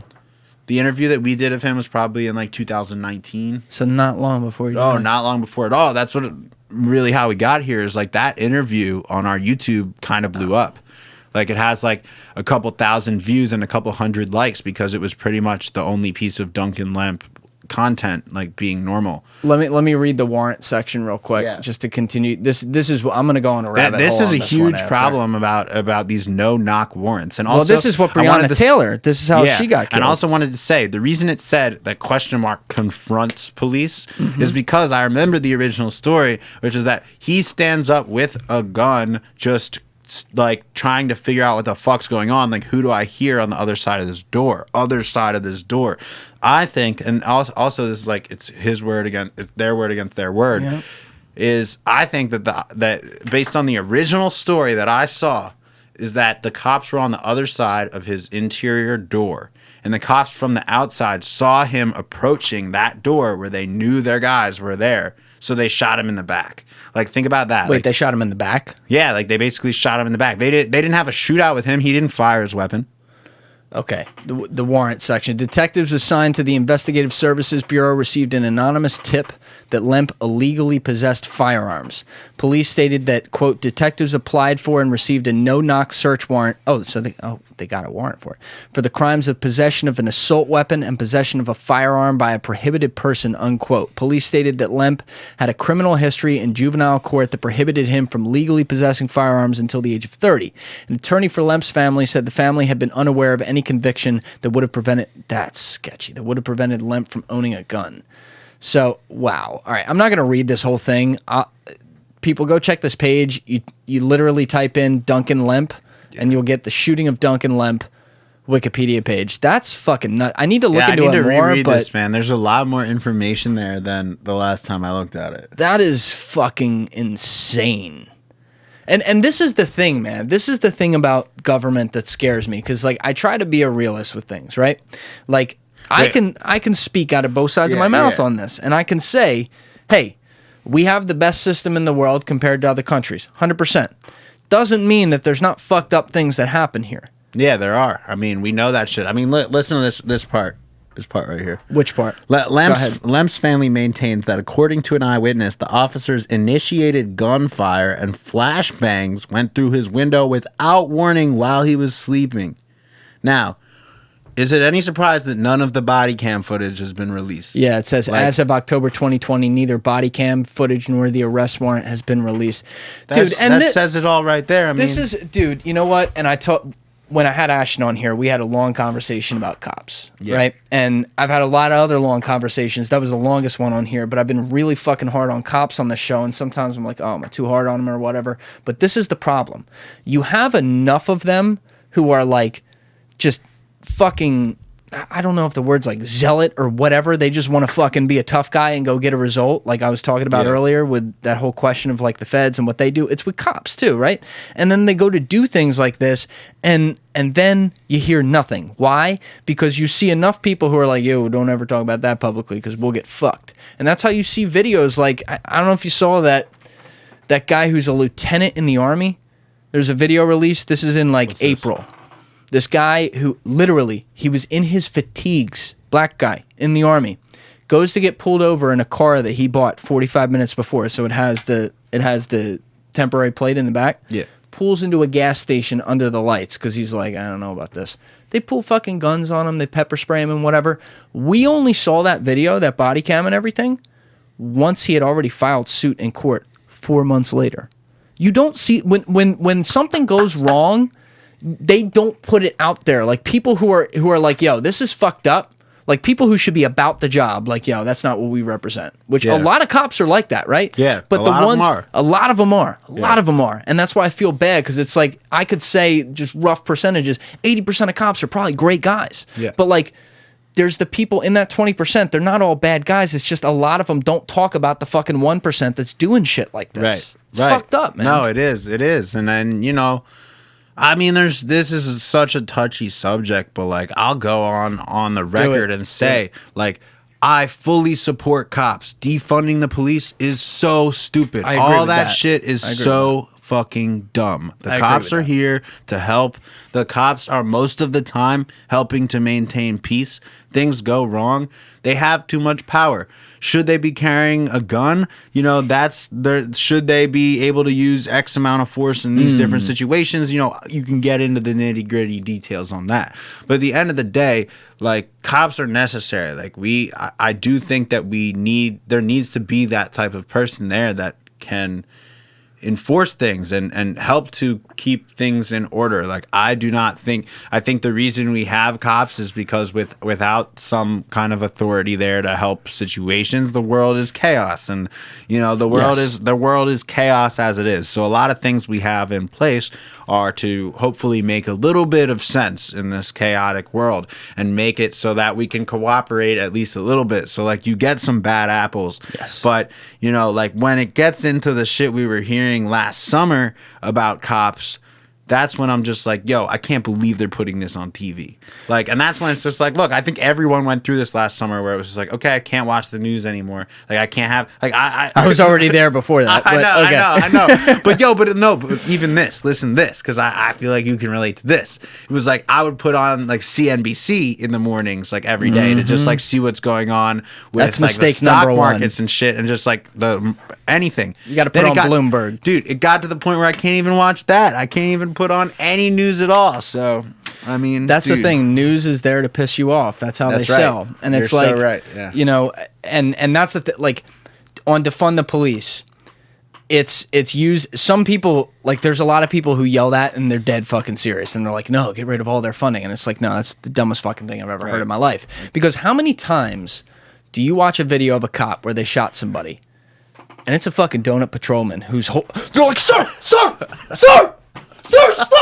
It's like, dude, I've shot a gun like 4 times on a range, and I know you don't hold a fucking gun like that. You know, it's a lack of training, right?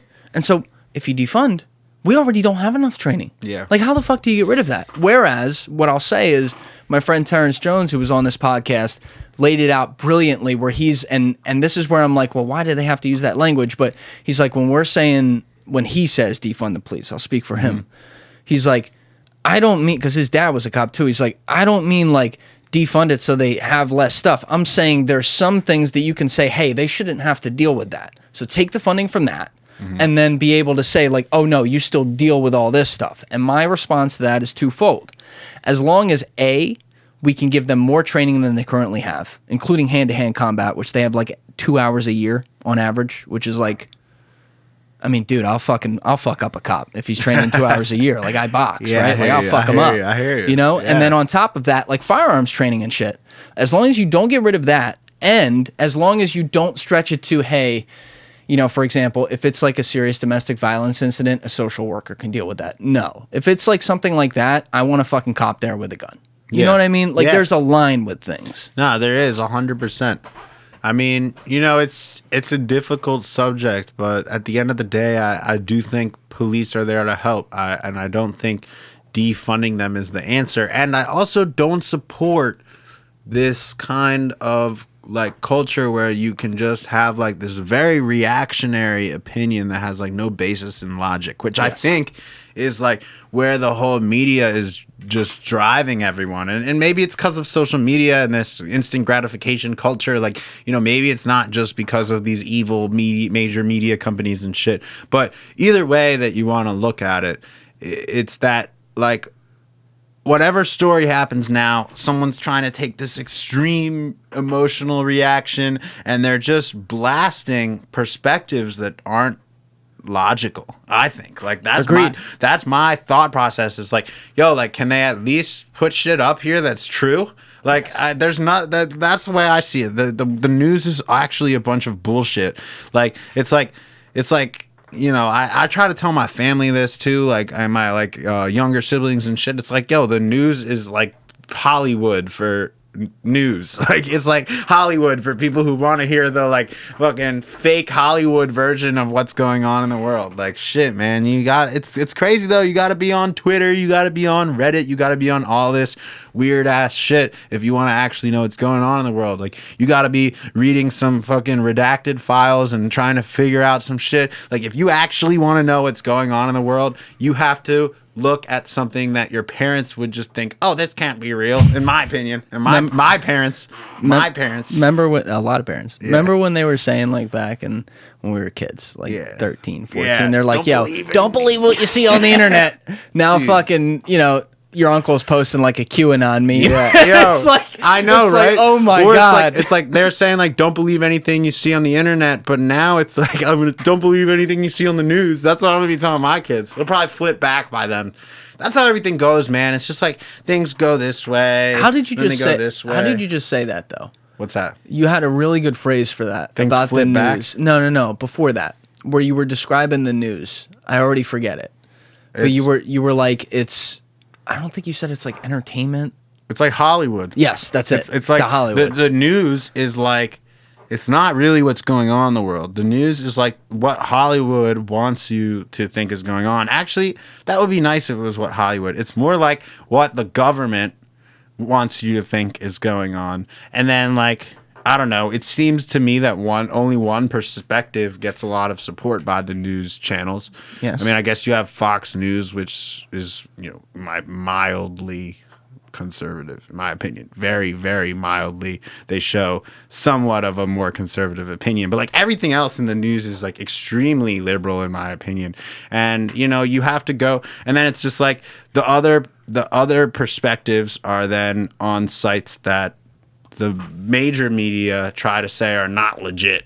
Yes. Right? So it's like, if you want to, like, read another perspective, you can go ahead and do that. But, like, all of the world, according to them, is not agreeing. So I don't know. It's so much shit, man. It's just like, you got to dig and dig and dig through information to find the truth. You know how I read those tweets, like, from the major media, like when they tweet out something where it's like not a legit news source to them. Yeah. It's someone, like, in their voice, like, according to everything that I've known in my life and, working at the New York Times, which is the preeminent organization for all news ever, according to our reporting standards, they don't match that at insert blog here. Yeah. And so therefore, we know that the agency of this fact cannot be true, and therefore we're not going to report it as it's not reliable information. So you guys shouldn't either. And by the way, that's why we should censor it. And it's like, this is the problem. And then, like, 6 months later, they post a story about it. And that's the like, look at the lab leak right now. Yeah. You remember when people were racist for?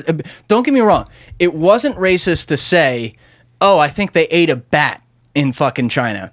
It was racist to say, "Oh, the Wuhan fucking Institute." How did Jon Stewart put it? He was like, the Wuhan Institute of fucking Virology, and then the Wuhan coronavirus came out of there. No way. Yeah, and it's like, a year ago, the mainstream media is like, that was a very racist thing to say, and now they're all fucking reporting on it. Dude, it's just like, if you look, the information is there, and it's sad how easy it is to find, yet how widespread it is that people don't believe it. Like, look, in my opinion, if you knew what the fuck was going on, you knew that the virus came from Wuhan, like, right after it started. If you fucking knew what was going on, right? If you don't know what's going on, you don't pay any attention to email leaks, you don't believe any of that stuff, you only believe stuff that comes directly from the news. But it's just like, what I've realized is that a lot of things you're just going to be about 6 months to a year early on. And if you know and you can believe that shit, then great. And I've seen a huge change in the world in the last year or two, which is like, now everybody is, in my opinion, now all of my peers are starting to realize that, like, a lot of shit that comes out in leaks and etc. is true. But wait, that comes out in what? Like leaks, like email leaks. Just the information that comes out of those things is pretty true, especially when you can fucking read it. Yeah, like the source itself. I mean, look, at the end of the day, like, I was very, basically, I didn't care that much about politics. But then when, like, the Hillary emails came out and everything, is like when I just started my rabbit hole down conspiracy. Call it conspiracy if you want. I don't know if that's the right word, because all of this shit is true. Remind me to talk about that off camera with you. Yeah, for sure, man. I mean, it just is what it is. But I like talking about these subjects because, like, things are coming out. Things are being revealed. Like, there is a lot of evil in the world that, like, needs to be handled. And I think that in many ways, it's like, yeah, like, some people did get involved in this bad shit because they were coerced or because, they got into a situation that they never thought they'd end up in. But that doesn't mean, like, it's okay and that shit can keep getting brushed under the rug.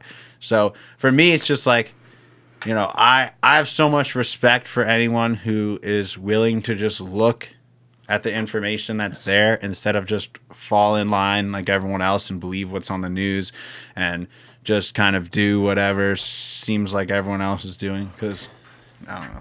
I think that you've seen a great example of why the news is no longer the news. And by the way, your take on Fox News is, like, mildly conservative. It depends what time of day you're watching. Yeah. I think, and actually, I got to be honest, I can't really comment on this because I haven't watched CNN or Fox or MSNBC now in like a year and a half since before the pandemic, right? I used to watch it for laughs, so I can't say I'm, like, fully informed. I see, like, some snippets when I'm walking through a room that has it on. But based on what I've seen, like, you've now had, and I've seen these snippets over the past few weeks, especially where they're backing it up, showing like the new presidency and how it works the same way.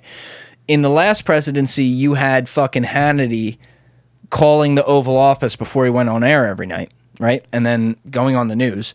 And then in this presidency, you have Brian Stelter asking the fucking press secretary, hey, what are we doing wrong? What are we getting wrong about this? And so we are calling, like, and those are just two networks right there. We are calling those things news, but they clearly have an arm in the game. Like, it's painfully, they're telling you they have an arm in the game, and yet people will still say, you know, they reported objectively because it supports the truths that they want to hear. And, like, the interesting thing about Trump is that, you know, he was such a fucking... I mean, he was a totally controversial guy in everything he said and did. But if there's one good thing to come of him, it's that he exposed the fact that this is all like some fucking air bubble that's just full of shit. And so, like, even though especially the second half of his presidency it was a pain in the ass to me, and like I wouldn't want to do that again. I look at it now like, okay, at least there are people who hated him, by the way, who I know who are like awake to the fact that like all this shit that's been going on down there in DC for a long time has been a total chess game against us, and we don't even know we're fucking playing. And I appreciate that, because now I agree with your point. There are a lot more people who are like, you know what, let me go check out some blogs and let's see what kind of sources they have on stuff. Yeah, man. I mean, you know, at the end of the day, like, it's hard. It is hard. Like, what does it mean to believe the things that I believe? Like, that's what I think. Like, the average person, like, for them to go from like a kind of what I consider like a normal mainstream mindset to like where I am now, you have to break down a lot of shit that you thought was all good and nice and true to get to where I am. And that doesn't come without pain. I don't know how else to fucking put it, right? Pain. Right. Like you do not realize the bad shit that's going on in the world without some pain, where you're like, oh shit, like I thought things worked like this, but they actually don't work like that. And you know, that comes with some level of like pain, and you need to be tough to admit it, or else you'll never get there. Why? Because you don't have that kind of like depth to keep digging down the rabbit hole beyond. Because like it's just like there's certain things, like everyone has their limit, man. Like there's certain things I can talk about with someone where they'll be like, you know, I could believe these and these conspiracies, but like I don't want to talk about like aliens and the potential of like aliens and being real, or like whether or not aliens are like here or communicating what about that with humans. Word, though? What, aliens? No. Which one? What about, I mean, aliens is interesting. Like, everyone should be interested in that. But what about, like, the word conspiracy? We toss that on anything now. Oh, and it delegitimizes it, even if it's not, like, an actual, you know what I mean? Yeah, well, I mean, it's funny. Like, it's worth saying this, even though it's, like, the basic thing about conspiracy. But when I talk to people I know, they don't even... The word conspiracy was created by the CIA to use as a word to describe something they didn't want people to believe. When did they create that? I don't know. I don't want to even say because I don't know, but I feel like it was in the 19th century or the 1900s. I was going to say 50s, 60s. I don't know. I'm just it was guessing. like after JFK. Probably. I think. I don't know off the top of my head. I just know, look it up. But so like the CIA created this word to, I think it was after JFK, right? Because and then they start saying, oh, that's a conspiracy theory, meaning it's unverified and not true. And it's like, that doesn't even tell the story to some people, because some people can hear that and they'll just be like, oh, okay, whatever. It's just like, yo, they're literally creating these words. All right, so it may come as no surprise that there is even a conspiracy theory about the origins of this label. It claims that the CIA invented this term in 1967 to disqualify those who question the official version of JFK's assassination. This is from Yahoo, by the way. You were just reading the script. Yeah, this is from Yahoo. For those of you who are making sure that's a verifiable source. Yeah, this one's on Yahoo, folks. Someone is that verifiable? Someone just sent me something today about just stuff with COVID and the vaccine and side effects and shit. And it's just like, I knew about this shit, but now it's on Yahoo News, so people are paying attention. And it's just like, it just makes me sad. But yeah, I mean, dude, I love talking about this topic. Like, I'm glad we got to hear it. It's always got to get to here. Let's go, dude. But yeah, man, dude, it's just like, you know, conspiracy theory if you hear that word, then you should be thinking twice about something.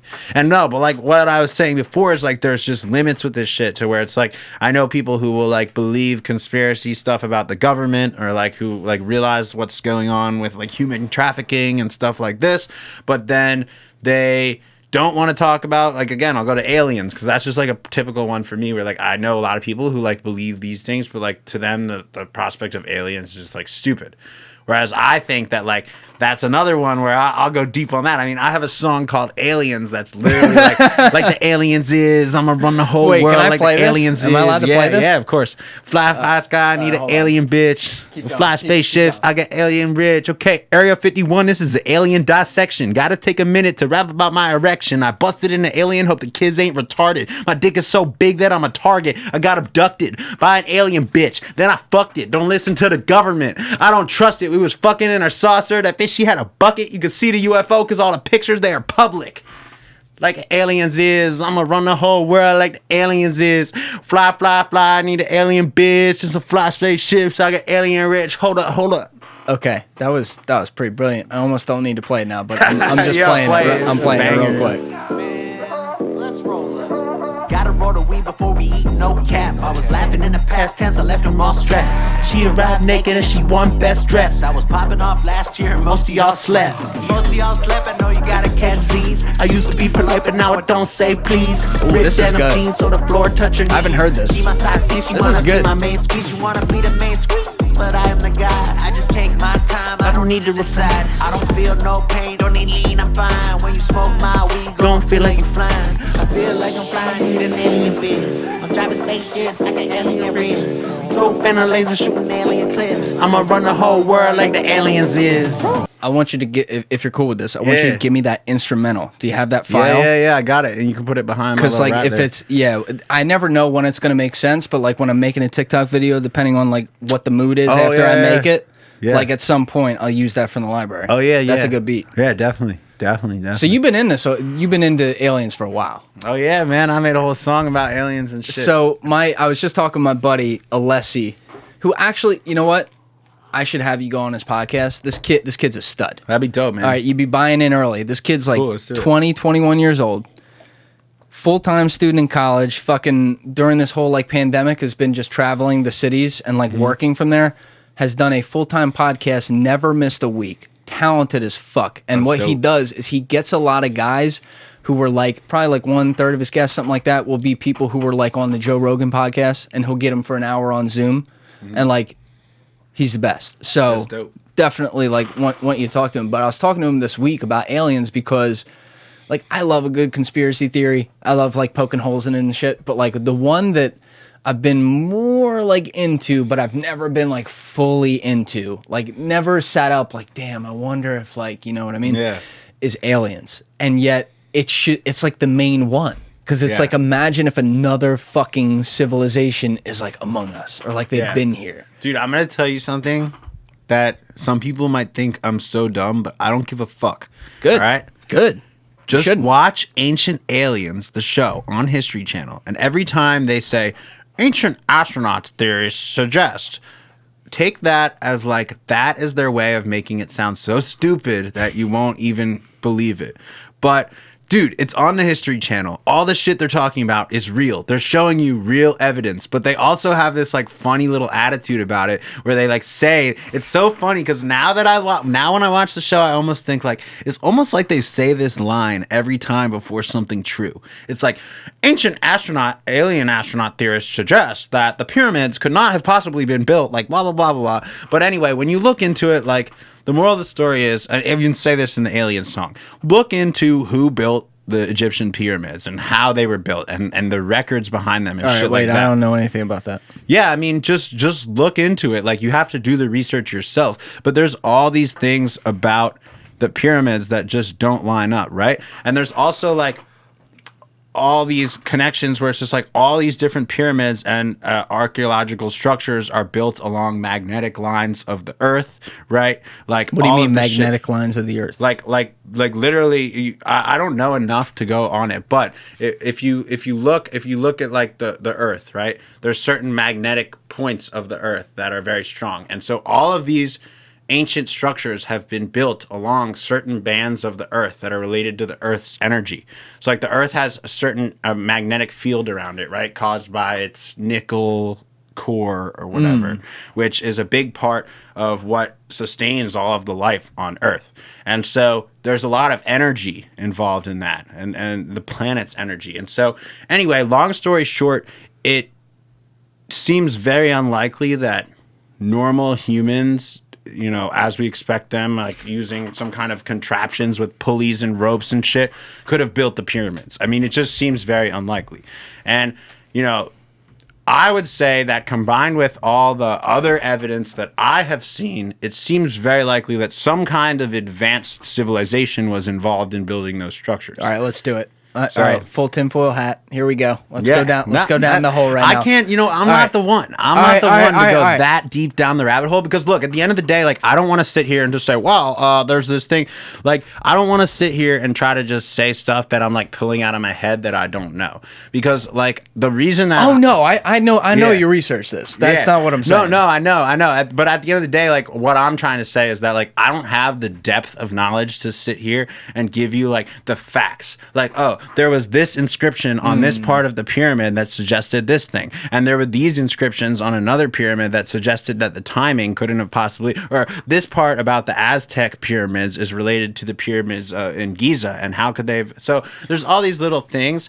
And, you know, on one side of the story, like, look, I'm not going to sit here and be a complete quack. Like, I could be totally wrong. This could be a big fantasy and there could be no truth to it.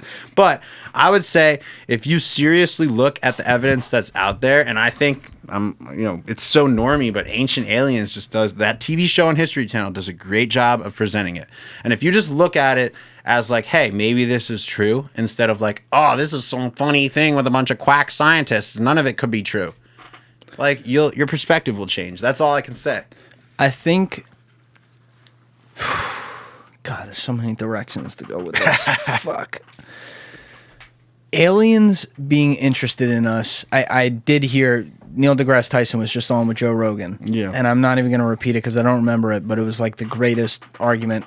One of the best arguments I've ever heard on the spot, where Neil deGrasse Tyson was saying, like, you know, I don't think we're that interesting. And Joe Rogan's like, I hate this fucking argument. And he ripped off like 15 reasons right away, like boom, boom, boom, boom, boom, about all these reasons why we're interesting. And I agree with him. I think it's a wild concept. But like, I do wonder sometimes about the incognito nature of it. Like, if they were here 5,000, 6,000 years ago with the pyramids, whatever it was, why wouldn't at this point we have seen their face? And then the other side of me says maybe they wouldn't show their face. And then the third side of me says time is a weird concept. So we value time as like, oh, you live 100 years, it's a long time.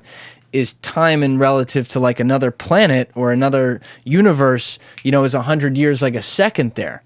I don't know. So a couple things that I could add to that. I would say, I don't know which one of these to go first with. I'll go first with this one because it's kind of a quicker point, which is if there was such thing as, let's call it an intergalactic federation, an alliance of intergalactic aliens who were somehow able to communicate with each other, and they existed in different galaxies and planets, right? I would say the first requirement to enter the Intergalactic Federation would be almost entirely peace on your planet. Because why would you bring somebody into an interplanetary organization if they can't even maintain a decent level of peace within their own species on their own home planet? So are you talking about us when you say that? Like, I'm just saying if there was some kind of alliance of aliens in this galaxy, in this universe, why would they ever want to let a species like humans in who cannot even maintain peace within their own race? And that's species? Okay. Now I follow. So I thought you were saying the opposite for a second. The first, that argument, that part of the argument would be, you know, they would be hiding from any species that could possibly endanger them. Why would you want to reveal yourself to humans if we are known to kill each other? The first thing we would do is be very combative. So I feel like. Hold on though. Yeah. This is important because I could make the same argument about an animal. Like if, what's a fucking killer animal? All right, let's say, and they're not all like this, but let's say all lions lived to fucking eat humans all day, right? Like that's all they did. They went to fucking find a human, hypothetical world here. We'd be able to beat them because we're technologically advanced. And so they don't, like, let's say they even wanted to do that. They don't do that because they know, like, all right, stay the fuck away from some of those people. They'll kill us, right? Whereas if you're an alien and we have not proven on Earth, to our knowledge, to be able to get to a fucking faraway galaxy, and I don't think we have, to actually observe other species. But in that scenario, they are able to get here to observe us. What the fuck type of threat do we actually pose to them? Also, what if time is not relevant? Like I have a good. All right, do it. So this is a good another piece of it, which I think you're right. Which is like, yes, we probably wouldn't pose any threat to them, but what if they were more here than we realize? And what if their goal of our planet, which seems to be the way the universe works, would be they're trying to profit off of our planet or make money off of us or use our output of work to do something for them. That doesn't mean they're trying to kill us. It doesn't mean, but it might mean that they can stealthily exist here, use us for the resources they desire without endangering their own species, which may be as deep as a presence here. So I would say, in my view of this subject, the existence of aliens is integrally linked with them having a presence as well as a connection here. And so I personally think that they are that if aliens exist, and if aliens exist, they're probably, if aliens are interacting with humans, they're probably here. They're probably using us for our resources somehow. And I don't think that any species outside of our planet would want to communicate with us until we can at least maintain peace here. That's what I would think. I mean, when you're saying all this, though, I think a lot about simulation theory. Yeah, sim theory is that's a good one, man. I think any thorough conspiracy theorist has looked into sim theory. So I don't even look at it from the conspiracy realm, though it is, I guess, like technically. But, you know, my whole thing is like, I've always believed that there's like some kind of higher power or whatever, right? Yeah. So I was raised Catholic and whatever, but like I never got the whole kneel stand fucking thing, like church, like all that. So I've always kind of operated like, hey, there's some spirits around me and whatever it is, like I'll be great. Like whenever that happens, whenever I'm gone from this earth, cool. But like, I don't really know what it is, so I'm not really going to say. But some weird shit happens in this world, you know, where like things line up. And like a small example, what I was saying earlier about, you know, I get past Ashton's full record, right? Like his full, every song he ever made. I listen to all of them, like invested in this guy, never hear about him again. Then he wants to come on my show. And then he comes in here and I hadn't listened to your song since fucking Lindsay played it a million fucking times in 2015. Yeah. Now I'm listening to it again. He's like, yo, Dill's cool as shit. You should talk to him. He's into a lot more than music too. And I'm like, oh my God. Like there's all these little things that are happening. And then you look at like big things that happen in the world and how, like, have you ever read The Fourth Turning? No. Oh, dude. I haven't. What's that all about? All right, I'm going to send you down the rabbit hole on that one. I'm going to give a really abbreviated example. This isn't going to do it justice because I'd have to explain it for like 20 minutes. But essentially, these guys in 1997, these historians, they did the one thing that historians historically never do, which is the problem with historians is they usually think they're so smart that they can predict the future. Because they've studied the past, but they change it. All these guys did is say, okay, we're not smart. We just studied the past. The past is going to repeat itself because that's what it does. Mm-hmm. They figured out that the world has worked in these 80 to 85 year cycles over time. Mm-hmm. So very quick example. When did the stock market crash happen? Which one? The one in 1920 the first one, or the one 1929? Exactly. Years later. Great question. I got you, man. I'm so on it. That's the point. On it. 80 years later, stock market bottoms, right? You look at Revolutionary War. Happened circa like the middle of it, 1780-ish, 1781, like in the middle of it. Civil War, 1861, 1862. World War II, 42, 43. Mm-hmm. Coronavirus. 2020. Oh, you mean World War III? Yeah, exactly. So you see these, they happen in these cycles, and like people should read that book. You definitely got to read it. But that like sounds cool, yeah. They break it down into these 21-year generations and how those are how generations really work. Dude, and, you know what? dude, It's so funny because now we're at that level where it's like, and then at some certain level of knowledge, you realize that maybe those astrology motherfuckers are onto something. Right? I wasn't going to go there. Nah, but, yeah, but like that's but it. yes. Because it is cyclical. And I even said this earlier in the interview. Like I think you even called it out, which was like, it's like everybody goes this way and then they go that way with any issue. It's like even like with some of my friends, I talked about this. Like right now, the whole world is so racist. Like right now, everybody is thinking about race and it's just like race this, race that. Like you're black, you're white. Like it was not the same 10, 15 years ago. Like there was a period of time when people were less focused on race. You know how that started? And how did that start? What's You that? don't know how that started? Tell me. I'll tell you the moment it started. It got taken out of context, but the moment it started was... Obama. What? What? Actually, fair. Very fair. I mean... But the moment the big red button got hit was he gets up there, we have these people coming from other countries. They're rapists, murderers. Some of them, I assume, are good people. But that's where, like, that's my thing. Like, people then suddenly, because the news repeated that line over and over and over again, now they're like, oh my God, it's this huge thing. I agree that's almost like the peak. That's almost like the top of going into it, though. Like, I see that as like the end of a giant buildup. Like, the fact that Trump got to where he was like a symptom of like what was already going on, which is I agree with that. Just like such a polarization of America and such a focus on race.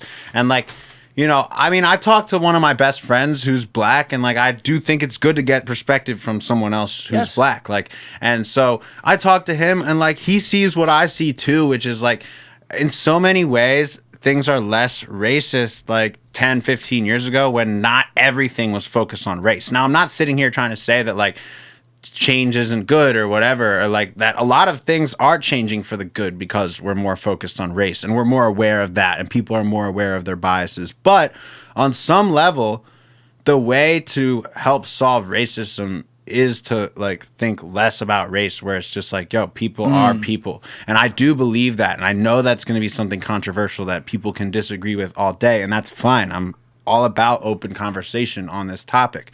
But I know one thing, that's my truth, which is that like if people are constantly so focused on race, it does not take them farther, like just to a world where things are like more just equal. So I just see so much tension building up, and that's what I don't like personally. I think when it becomes a definition, it's a huge problem. Yeah. My buddy Josh was just on this podcast a couple weeks ago, and he was talking about how, look at it as, he's a black guy, right? So he's like, look at it as a factor. Mm-hmm. And when I heard that, I was like, oh, okay. Because then he explained it better, and I could remember right now. But he was like, instead of just like defining like, oh, this is a black guy, this is a white guy, this is an Asian guy, whatever. Look at it as a factor.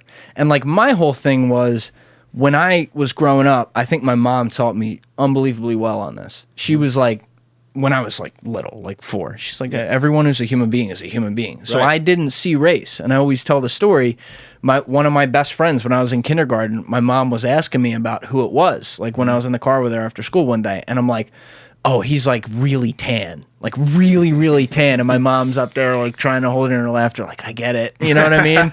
So, and that's how I saw it. And then at some point along the way, it started becoming like, oh, I recognize this is an Asian person. This is a black person. This is a whatever fucking person, you know? And I don't think the other side of the extreme is good. I think when people are looking at it like, okay, we can solve some things that have existed for too long and like fix those, and let's actually focus on that for the positive and recognize that like we've also come a long way.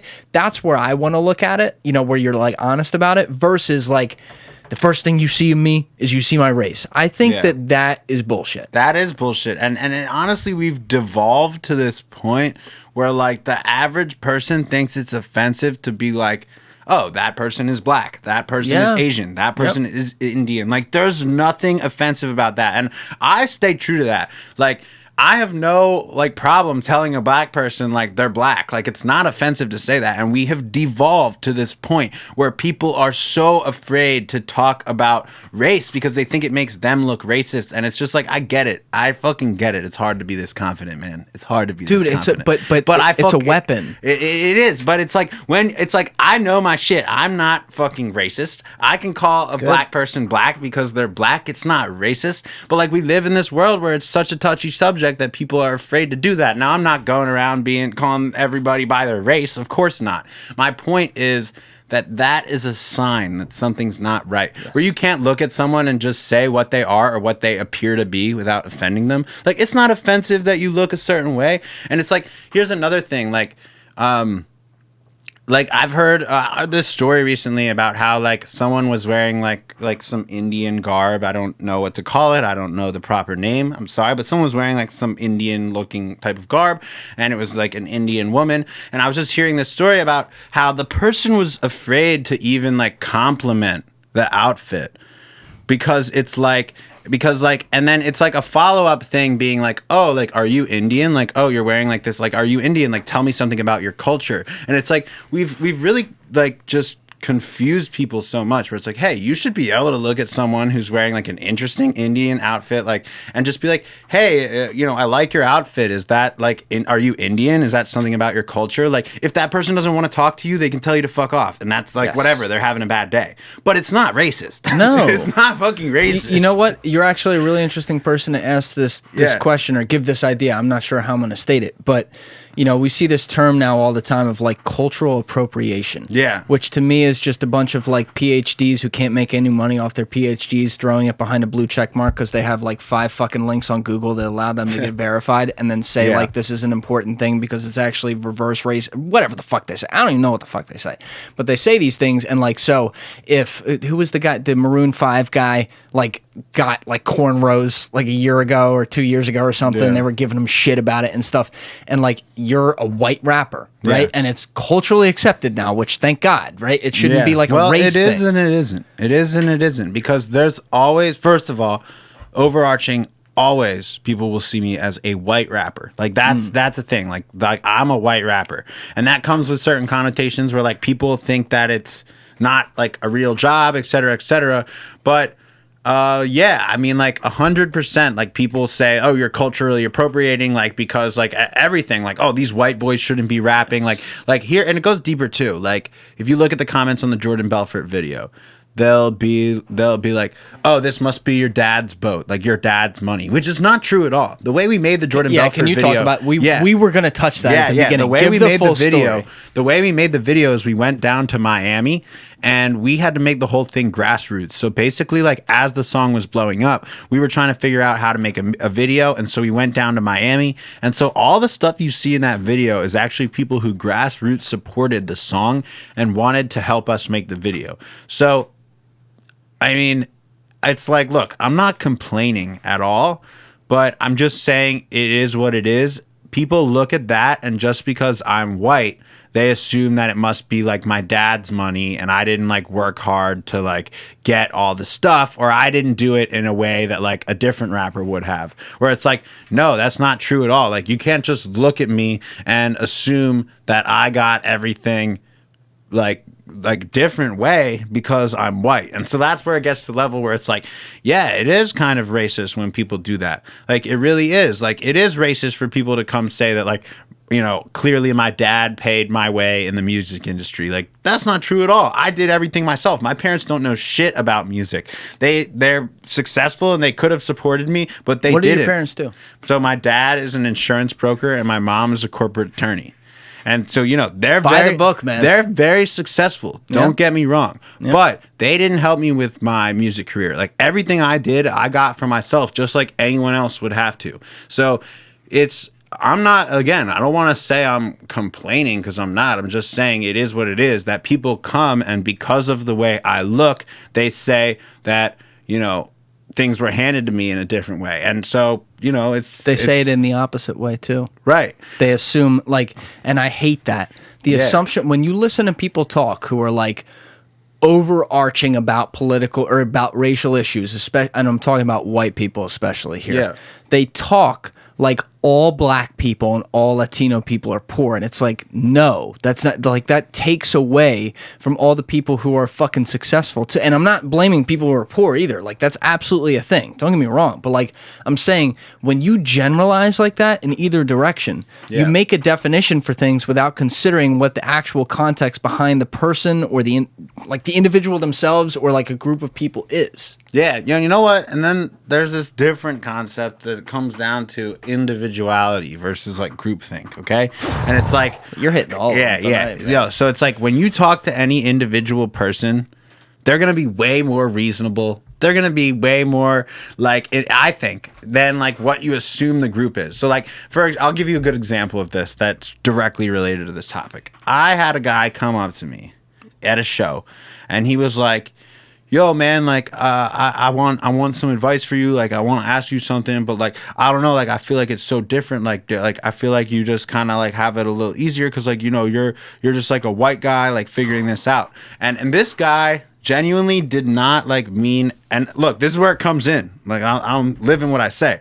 I didn't sit there and think he was racist because that's not what he was trying to say. I could have sat there and thought, oh, this guy's so racist. Like, I could have sat there and been like, oh, dude, you think just because I'm white, I got like, yo, but no, that's not what I did because that's not what he fucking meant. Like, all he needed was to see my perspective. And all I said to him was like, yeah, I mean, like, no, that's not really how it works, man. Like, actually, when you're a white rapper, like, people think of you as, like, this white rapper. And versus, like, when you're a black rapper, like, you get a more grassroots support where, like, your homies and people around you are way more, like, oh, yeah, like, you're, like, a black rapper. Like, you've got, like you could be a rapper, right? Whereas me as a white rapper, like, all of my peers and people around me, like, didn't really want to support me. Like, I didn't have, like, that, like, oh, my hometown knows I rap as much. It just wasn't the same because of the community around it, right? So like people will assume that, and then when I said this to him, he immediately got it too, because he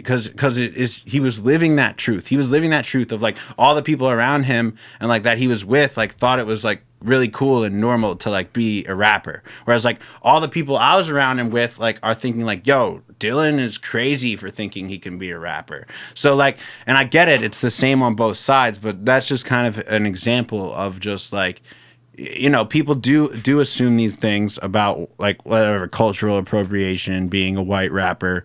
But on an individual level, I think people are reasonable and like see things how they are. But then when you get to that level of like what the group thinks, everybody gets all scared. Like, oh, I better not say that. You just pointed out something really important, though, and it's come up on a few podcasts, but it should come up more because I think it's something we don't talk about enough. You just talked about intent. You knew. You did not make the assumption that guy who came up to you was being a fucking generalistic, racist asshole. Dude, you're on a good one. You made the assumption that, like, okay, he made an assumption there. He didn't mean anything by it. His intent was good. His intent was to get advice from me. He admired me. He was not trying to say something racist. And exactly. That's the thing, man. It's like, yo, if you are the type of person who is always thinking that someone's saying something racist to you, okay? Yep. It actually comes back to like your negative mindset.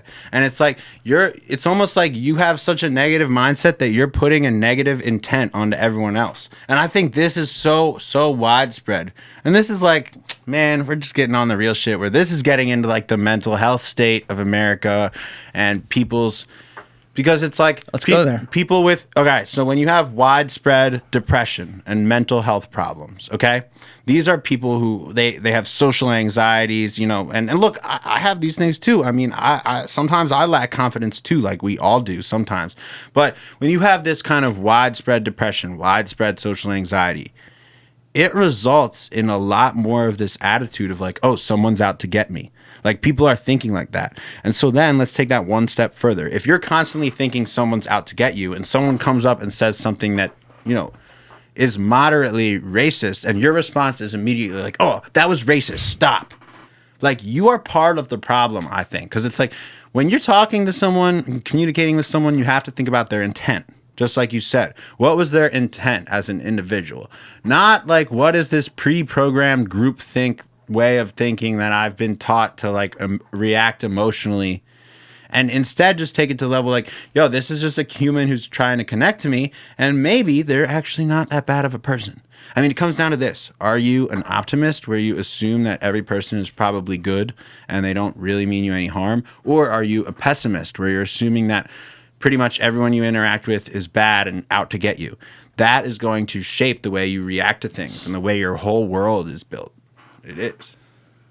God, you put that so fucking brilliantly. Thank you, man. Thank you. I'm trying, man. No, like that.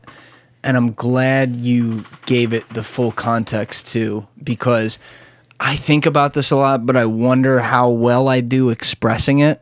And like the one thing I'll say, I think we have expressed pretty well on this podcast, and I'll say a lot of guests have expressed it really well, and then I've drafted off them, is the groupthink concept. Yeah. Because the internet is this instantaneous equalizer, and I don't mean that in always a good way. Where it's a downside is when people start to think about it from the sense that like, hey, what goes goes. My friend Moose was on this podcast, Toby Mustafa, and he put it beautifully. He was like, he introduced the topic by saying like, yo, all men are trash.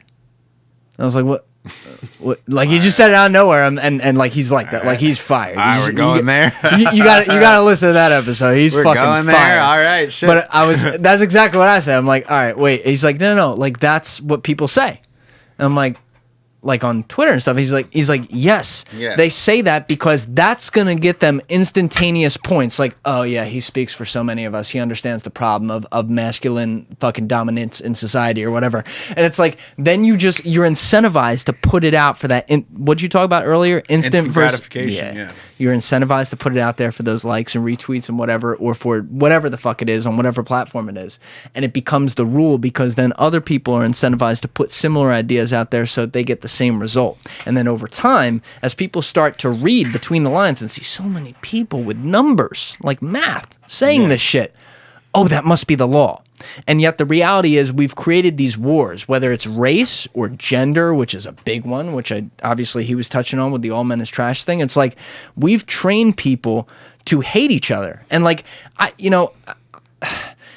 maybe I just don't give enough of a fuck, and that's going to be a problem. I don't know. We'll see how this works out. I'm a nobody trying to make it, like, whatever. I talk about whatever the fuck I talk about on here. But, like, even when I put out, like, a 30-second TikTok, right? Like, one of mine that did pretty well was talking about women in society. And the interesting thing is when you have 3-hour conversations like this, and you go to make a 30-second clip, you got to edit stuff out. Yeah. Right? You want to talk about... A little bit. Yeah, right? You want to talk about, like, no context, right? So... I tried to edit around it to not do it, but I knew in this one, because of the way I generalized in the point I was making, I knew that the people who were going to be negative, the women who were going to be negative on this, were going to be the ones coming at it where I said, all these women competing for the attention of men.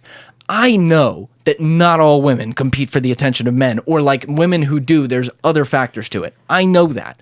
But like people took that out of context and they're like, oh, so you think that's all what we're doing?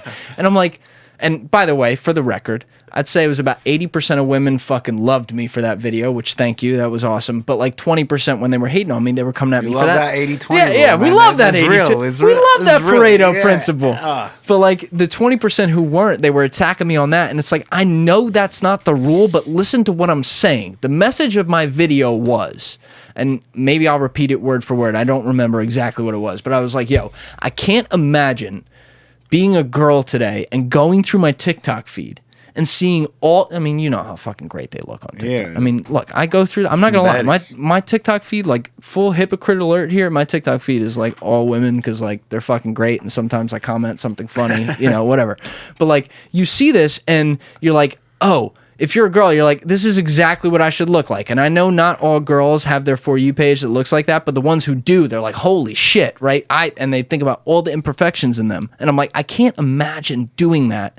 And then like having to comprehend that like, oh, I must need to look like that to get attention or to be beautiful or whatever. And like my whole thing is, I don't think the answer is the opposite, which is, yo, let's put obese women on the front of magazines and say, that's what we want. No, we don't. That's fucking, like, it's nothing against those women, but that's not healthy, right? Yeah. But, like, it's also, should we want it to be like, oh, you have to fucking twerk or, like, rub your fucking tits into the camera to get attention? No, you don't.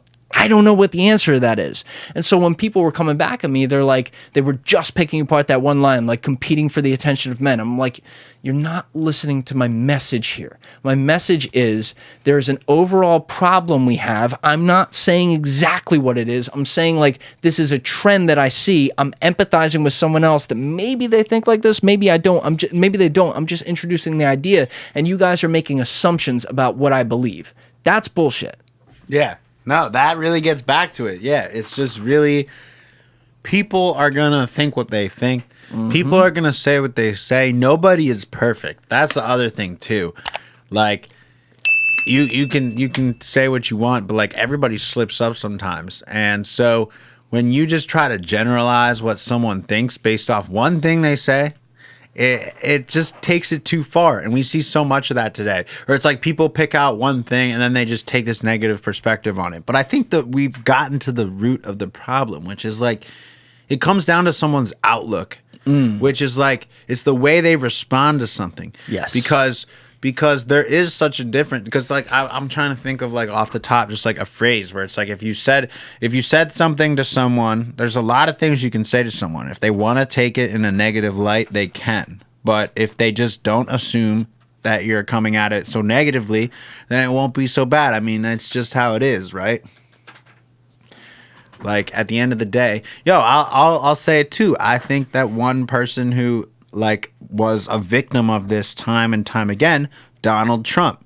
A lot of the stuff he says is very direct, and he's just a direct speaker who it's very easy to take a couple clips of him and throw it on the news and say he's racist because he's not afraid to say things like I was saying before, where it's like he says something about blacks or he says something. And look, I'm not saying the guy is politically correct or anything like that. I'm not sitting here defending the guy. All I'm saying is because of how directly he speaks, it's very easy for somebody to look at a couple clips of him and then assume the worst. And, you know, maybe they're not wrong to assume the worst. The guy has a history of doing some bad stuff. So there's that.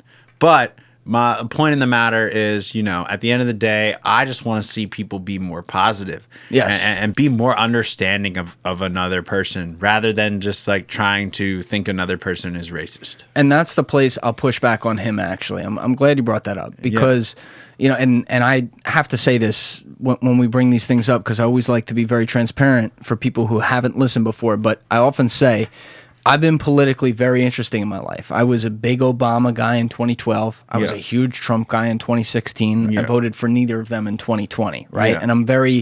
And I kind of regret this because it's not a positive way to look at things on that vein right there you just struck. But I'm very cynical about politics, and I see the downside of it. And maybe it's like some people I've had a chance to talk to who are in it, and they bias my opinion. I don't know. But like with Trump... But do they bias your opinion, or is that just really how it is? That's just really how it is. That's a great question. That's just how it is. That's a great question. Anyway, continue. No, that's actually no. That's a fair. I got to think about that because I think it could be a combination of both. I do. Like I want to be open to that, but like with Trump, my whole thing is he was told by fucking everyone. Forget the general public. He was told by people around him, "Hey, that thing right there. You're not a fucking businessman anymore, regardless of what you did there. You can't say that as fucking president or a candidate for president."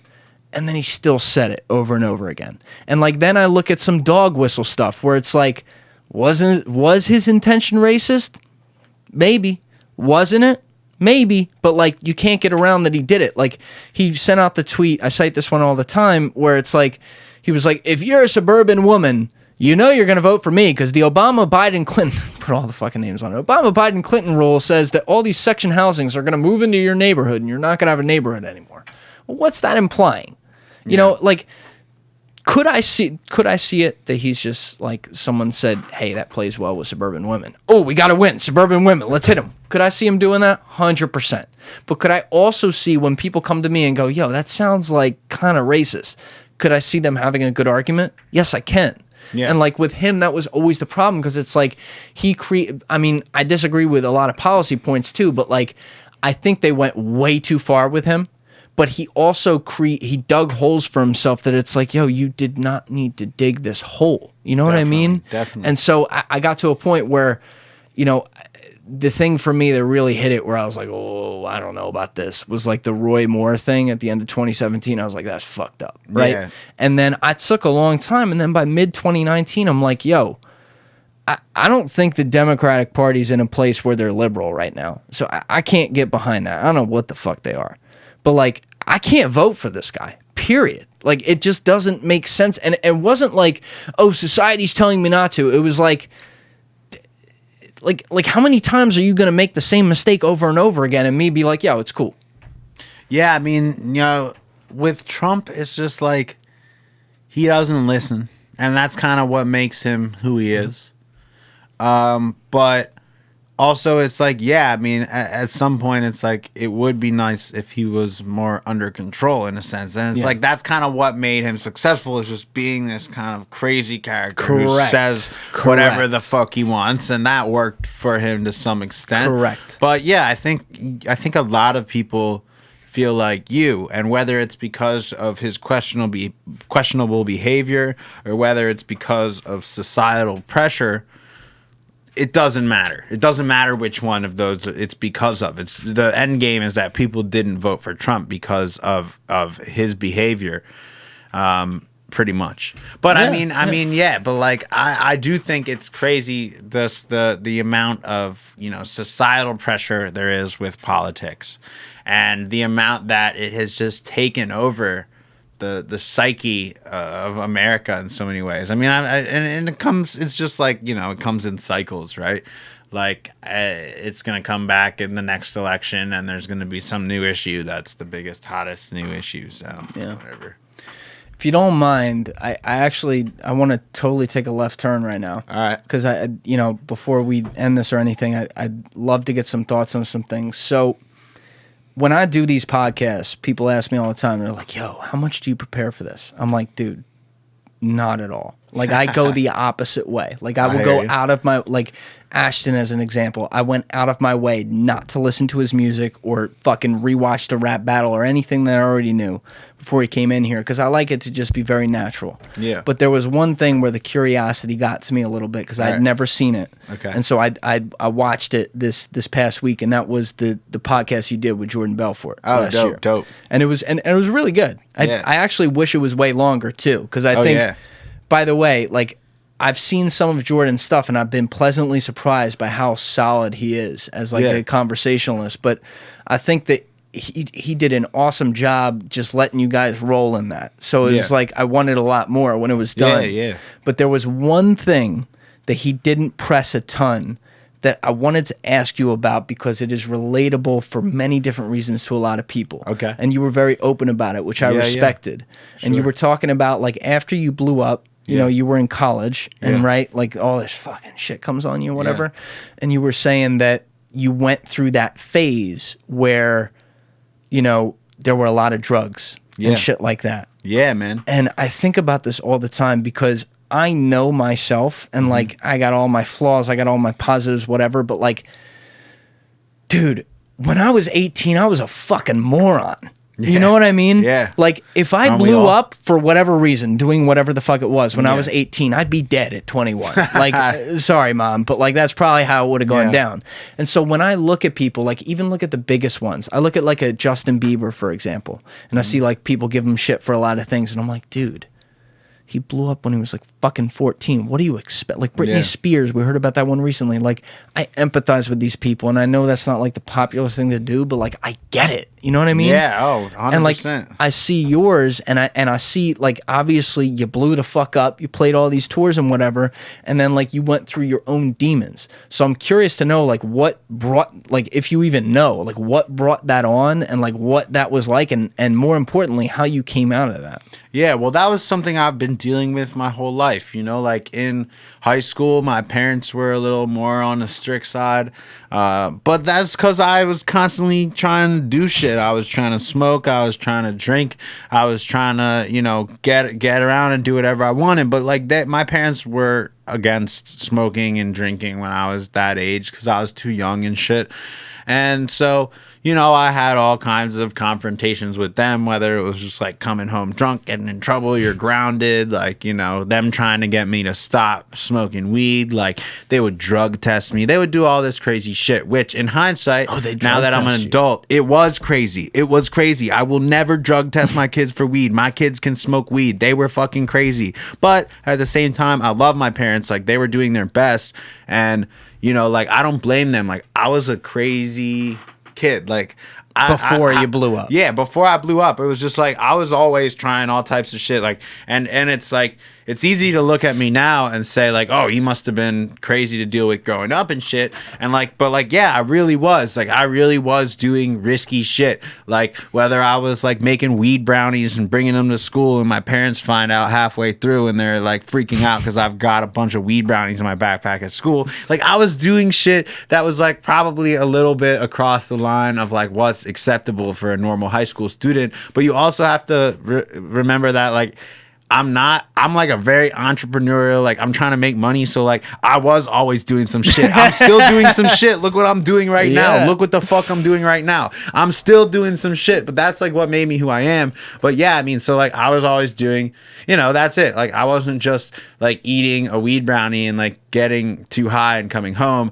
I was like trying to bake them at my house and sell them in school. Like I was, entrepreneur.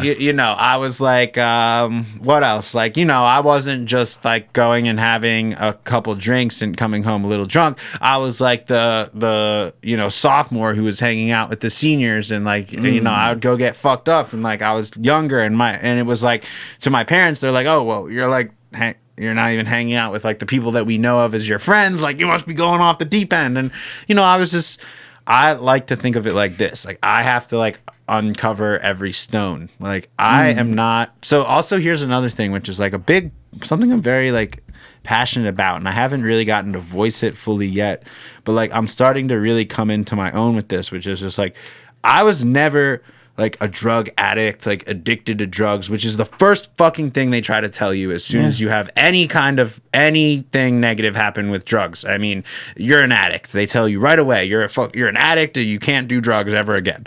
And anyone, it's a business. Anyone, it's a fucking business. Anyone who's been through this knows the deal. I mean, have you ever met people who like run rehab centers? Oh God, dude, I've been in plenty. I've been involved in this shit. Look, this has been a struggle my whole life, but I'm actually at this point now where I can look back and say I'm a fucking adult.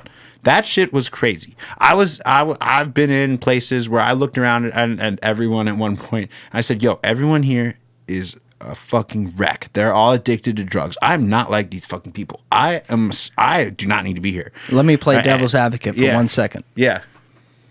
What if other people in there who like you're looking at that way are thinking the same thing? Is a part of it like background and hopes that you see like, oh, they lack both of them? Or is a part of it like, hey, legitimately being honest with myself, I'm just a kid in college having fucking fun here, and like if I wanted to challenge myself tomorrow to not have fucking anything for 6 months, I could? I'll tell you the truth on that, in my opinion. Not everyone there is thinking that. Like maybe there are a handful of people there that are not, but yo, drug addicts are fucking helpless and desperate. That's what they're like. They're helpless and desperate. They have no confidence. Okay? Like people who are addicted to drugs, really addicted to drugs and like really having a problem are the people that usually end up in these type of places, and they're desperate and they're helpless. And so yes, there was certainly some other people there who are just, a doctor who, is drinking too much, and he ended up here because his wife made him or go. He's using the prescription pad a little too much. Or, he's a mechanic who likes to, do some meth every morning, so his wife makes him go there. Whatever the situation is, there's plenty of people who are in a fine situation that find themselves there, but my whole life growing up, my parents are telling me these things and that I have to do this and that. And, it's taken until now, like well into my 20s for me to realize, like, hold up, all of those people were wrong. Like, I'm not addicted to drugs. I had like a little bit of a problem where I was making poor decisions, and I would go. What was your thing? I mean, were you just? It wasn't even like that. Like, I smoke hella weed. I'm still smoking weed right now. Like, I love weed. I now I work for I help people get med cards in Pennsylvania. Weed is legal now. Weed is like fucking alcohol. I mean, 5 years ago, I mean, it's just I get worked up because it just doesn't make any sense. A few years ago, weed was illegal, blah, blah, blah. You're a drug addict. And now it's like a doctor gave me a prescription for this weed. So now a doctor gave me a prescription. So now all of a sudden, I'm okay to do this. Like, what the fuck are you talking about? Shut the fuck up. I was doing the same shit before. Is that a quack doctor? Like, yo, like, is that a quack doctor? No, it's doctor? legit, man. I literally help people get med cards in Pennsylvania and New Jersey. I work with this company they're called Jewish Sauce Boss, and we help people get med cards in Pennsylvania and Jersey. And we've helped hundreds of people get their med cards in PA. But it's just so ridiculous because, like, 5-6 years ago, people were telling me that, I was a drug addict and I could never smoke weed again. And there was no way that this could be a positive thing. And now my mom gets mad when I'm like posting smoking a joint. I'm like, yo, mom, I love weed. It helps me. Weed is good. And I want to encourage people to use it. Like, boom, there's a fucking bomb. I know my doctor listens to this show, and I know Dr. Chris is sitting in his car right now going, Julian, don't get any ideas. But sorry, doc. But anyway, I agree with you. A lot of it is narrative, right? So I can look at something that has a ton of evidence and say, I think that people who are using OxyContin who didn't just have major surgery or something, that's a fucking problem, Whereas when you look at something like weed, which I would never call myself educated on the full context of the history, but I at least know the basics. And like, there's a lot of smart people I know who know the whole fucking thing. And like, you look at it, it was all this whole like, call it what it is. It was like a fucking propaganda campaign. You can walk into a bar and get fucked up off tequila and maybe die, right? Versus, you can't go smoke weed, which, show me the first guy that didn't just get a little convinced that he had some wings when he had way too many fucking joints, to fucking fly off a building. Other than that, show me someone who died of weed. It doesn't happen because it's a medicinal substance, and yet society is so convinced of that thing. And like, the irony is that the legal system is what convinces you of it, and yet we all know, sorry to out all you guys here, but like, anyone who goes to law school, they can't afford hangovers. So what do? They fucking smoke the good green shit and talk about the good word of the law, but then they're prosecuting it 2 years later. And it's like, we live in this society where these ideas get presented, and then like, parents, they're just messaging what they hear. They want, like, they care about you. You know what I mean? Like, they're not doing that from a bad place, but they're messaging what they think is true, and yet that's what gets passed down generation to generation, but it doesn't mean that it's true. But also, what you just said is so important too, because things do get passed down from generation to generation on so many levels. I actually think like the smartest people in the world on so many levels.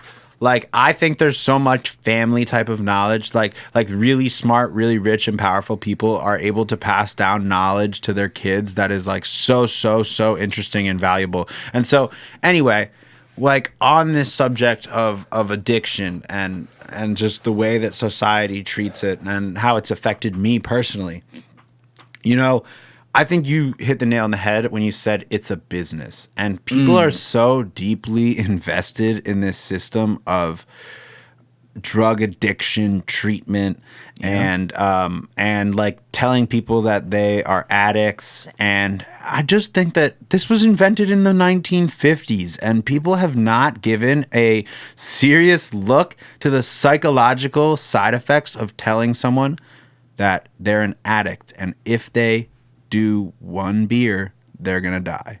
Like, listen, you are pre-programming somebody who might, this person came in as a weak, tired addict. They had no money. They didn't. Now, 5 years later, they have a job. Things are going well. Like, they have a good mindset, but you've been brainwashing them, telling them that if they have one fucking beer, they're going to die and go off the deep end and have a bender. Now, what if you just told that same fucking person, hey, you've been clean for 5 years. Like, you really can't have, like, but if you do have a beer, like, it is possible to, like, have one. And I'm not saying this is true for everyone. I'm not trying to say this is true for everyone. I do believe there are real addicts who can never do their drug of choice again, or they will end up dead in a ditch somewhere. I believe that. But that's not true for everyone. I think everyone needs to find their own truth. And I believe on a very deep, widespread level, they are programming people to think they could never, ever do a drug or have a drink again, who then, once they do accidentally do a drug or have a drink in a weak moment, are pre-programmed to go on a bender and ruin their whole life in a very quick, instant motion, because that's what they've been told. And I don't think it's healthy. And this is almost like my hill to die on about this whole thing, because it just is like I believe in this so strongly, and I've just been I just feel like beating around the bush so many times, like people telling me this and that, until I finally arrived at my own truth, which is like, I'm not an addict. I can drink a little bit, smoke a little bit here and there. I've done some drugs which are bad and I had some problems with. But even those drugs, I could do one right now and it wouldn't fucking kill me. It wouldn't send me off the deep end. I'm in a good mindset. I'm a strong person. Like, you don't think you'd be addicted to them? No, it's just I'm not a drug addict like that. Okay, let me push back on that. Yeah. What if every drug addict said that, though? Because, by the way, what you just said, and I want you to answer this question. I don't want to get into this. I'll get into it later if you want to clarify. But what you just said, I agree with. Yeah. I think one thing I will say, a friend of mine who actually found this podcast, because I hadn't talked to him since we were like 13, literally one of the smartest people I've ever known in my life. He told me his whole story since then, and he actually got heavily addicted to heroin, like out of nowhere. And he's been off it for years, and he said the hardest battle is like, he's like, I failed like 12 times trying to get off it, and then once like you actually kick it, like not like 3 weeks, like you actually fucking 6 months out, like whoa, okay, whatever, then you can actually get over it, and very few people make it there. But he talked about that system a lot that tells you like, you have a problem, you can't do anything, yo, no, like it's a weakness, you're having that coffee, have you thought about that coffee, you know what I mean? Like all these little things. And he got to a point like he was so over paranoid about it that he used that system and accepted that system for a few years after he was off heroin. And then one day he had a revelation where he was like saying to himself, let's call him Bob. His name's not Bob, but he was like, Bob, are you going to do heroin again? And he was like, no, that's literally the fucking devil. Like, he gets a shiver up his spine even thinking about it, right? And he's like, so why are you sitting in there with this jerk off who you're talking about all your career aspirations and shit, and he's telling you like, hey, you got to watch that because you have a problem. He's like, fuck that. Never went back again. It's been years. Yeah. Doesn't have a problem. I mean, dude, it's just, it's toxic in a lot of ways. And it's like, there are addicts. I think you made a good point. There are people, I think what you kind of said before was, what if all addicts thought like me? A lot of them would end up dead. So it is true that a blanket way to teach everyone that works for everyone is never do drugs again. But we don't need it's very fine-tuned details. We don't need to tell those people also that if they do drugs again, they're fucked. That's what it is. Like, I just don't think we need to go that far with it. But you shouldn't encourage that, though. You shouldn't encourage them to do drugs again, but you don't need to take it to that. But it's almost like, such an interesting topic. How do you get people to stay in your cult? Okay. How do you get people to stay in your money-making fucking cult where I'm glad you said that. Yo, and then when you get to a place that's like like a treatment clinic versus like a Alcohol Anonymous place, then it gets fucking weird, because those places is like almost like, what's a treatment clinic? Like if you there's like inpatient, outpatient places, so like rehab. So I've seen like different versions of them, right? And like, I just think on some level, there's some of them where like they've got a lot of people who are in there because it's like they're off the street. Like, to them, they'd almost rather be in there, because if they're not in there, they're literally doing heroin on the street. And so like they are really, really struggling, and like they are really almost like they want to do drugs, but they want to get off drugs. Like, or they're like addicted to drugs, but they're like happy to be in there because it's the only way they won't be on drugs. Isn't that the purpose? Yeah, that is real. But this is what I'm getting to. But there's like this whole thing that goes on where I think that there's like certain people who are in there without insurance, and there's people who are in there with insurance, okay? And there, in my opinion, is like some level of like collusion or like something that goes on. It's a business, look, and at the end of the day, I think that on some level they try to keep people there who have insurance. Makes money. Right? They keep people there who have insurance. So let's say you're there and you want to like leave because you're good. Like unless you're like fighting really hard, they'll keep you there if you have insurance because it helps fund the people who don't have insurance. And it's like so fucked up where I just think that like on so many levels, it is like a brainwashing system that keeps people in it. And it's just like a lot. It's so hard for people to escape from these systems of addiction and shit. And that's kind of like what I was saying before. It's like the people that are the average person in treatment for drugs or struggling with drugs is truly like desperate, helpless, low confidence. Like that's my opinion. And everyone can improve. I'm not saying that's what they are permanently. I'm just saying when someone is in treatment for, you know, drugs and alcohol, they're very low confidence. They're very self-conscious. They're very desperate. They're very helpless. And so, but that's not everyone in there. There's always going to be people that aren't like that find themselves in that situation. So I guess what I'm saying is if you're someone who is finding yourself like having some issues with drugs and alcohol, you really need to like self-evaluate and say like, is this just, you know, a mistake that I made that's due to, you know, bad decisions about behavior, or am I addicted to a drug which is controlling my life? It's like, a hard question. You said something about heroin, right? Like, yeah, like yo, I used to like take a Xanax and be blacked out. That sounds like the worst fucking idea to me ever right now. I don't want to do that anymore, right? So it's kind of like you were saying about that guy with heroin, where it's like that's something like in college I would like take some Xanax and drink so I would be blacked out, and it's like now I don't want to be blacked out. Would you? So let me ask you this though. Yeah. Let's say that like right now you said, all right, I'm going to take a Xanax. Yeah. Would you be worried about wanting to take it again? I'd be worried about going home so I could go to sleep because I would be so tired. No, and the answer to the question is no. I wouldn't be worried about taking it again because... Could you...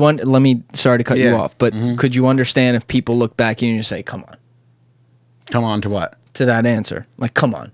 Yeah. It's easy to say, but harder to practice. No, it is. It is. I agree with that. And like, you know, I'm not trying to say I'm fucking Superman over here, but what I am trying to say is that my mindset has shifted from where it was when I was originally doing that to a place where like I'm way more like comfortable in myself, to where it's like I don't even want to go out and get fucked up and drink like I used to. Like I felt like even that was like part of this symptom of like trying to like go out all the time with everyone and be like really loose and fucked up, which is like something that is very popular. Like to be fucked up and out with people is like the natural, like common popular thing. Yeah. And like that's, you know, toxic in and of itself, but that's a whole conversation right there. Right. But it is like considered like cool and normal to be like out and fucked up with people. So I would just like everything I do, I would, you know, do that the best I could. So, you know, then I'm fucking taking a quarter bar and drinking, and then I'm good and fucked up and all. And you were part of that culture. Like that's the funny thing though. Like you're thinking like that now, and like when people talk about your main song, Jordan Belfort, like. Bro, I was never listening to that song when I wasn't fucking drinking something with a few other people. You know what I mean? Oh, like 100%. it's a funny circle of life, and it's a healthy.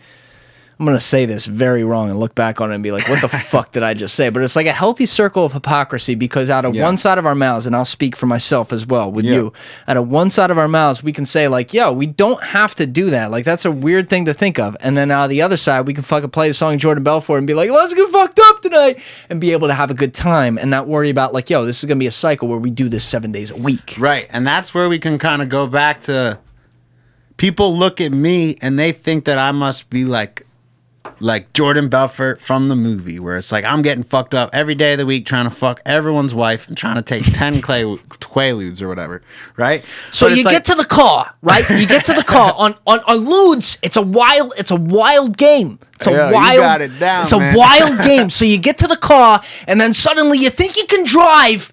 but you can't drive. You can't drive. And then suddenly you get out of the driveway and there's like 6 fucking cops out there and now you're arrested, but you get out of it because you're a rich guy. That's why it pays to be able to sell.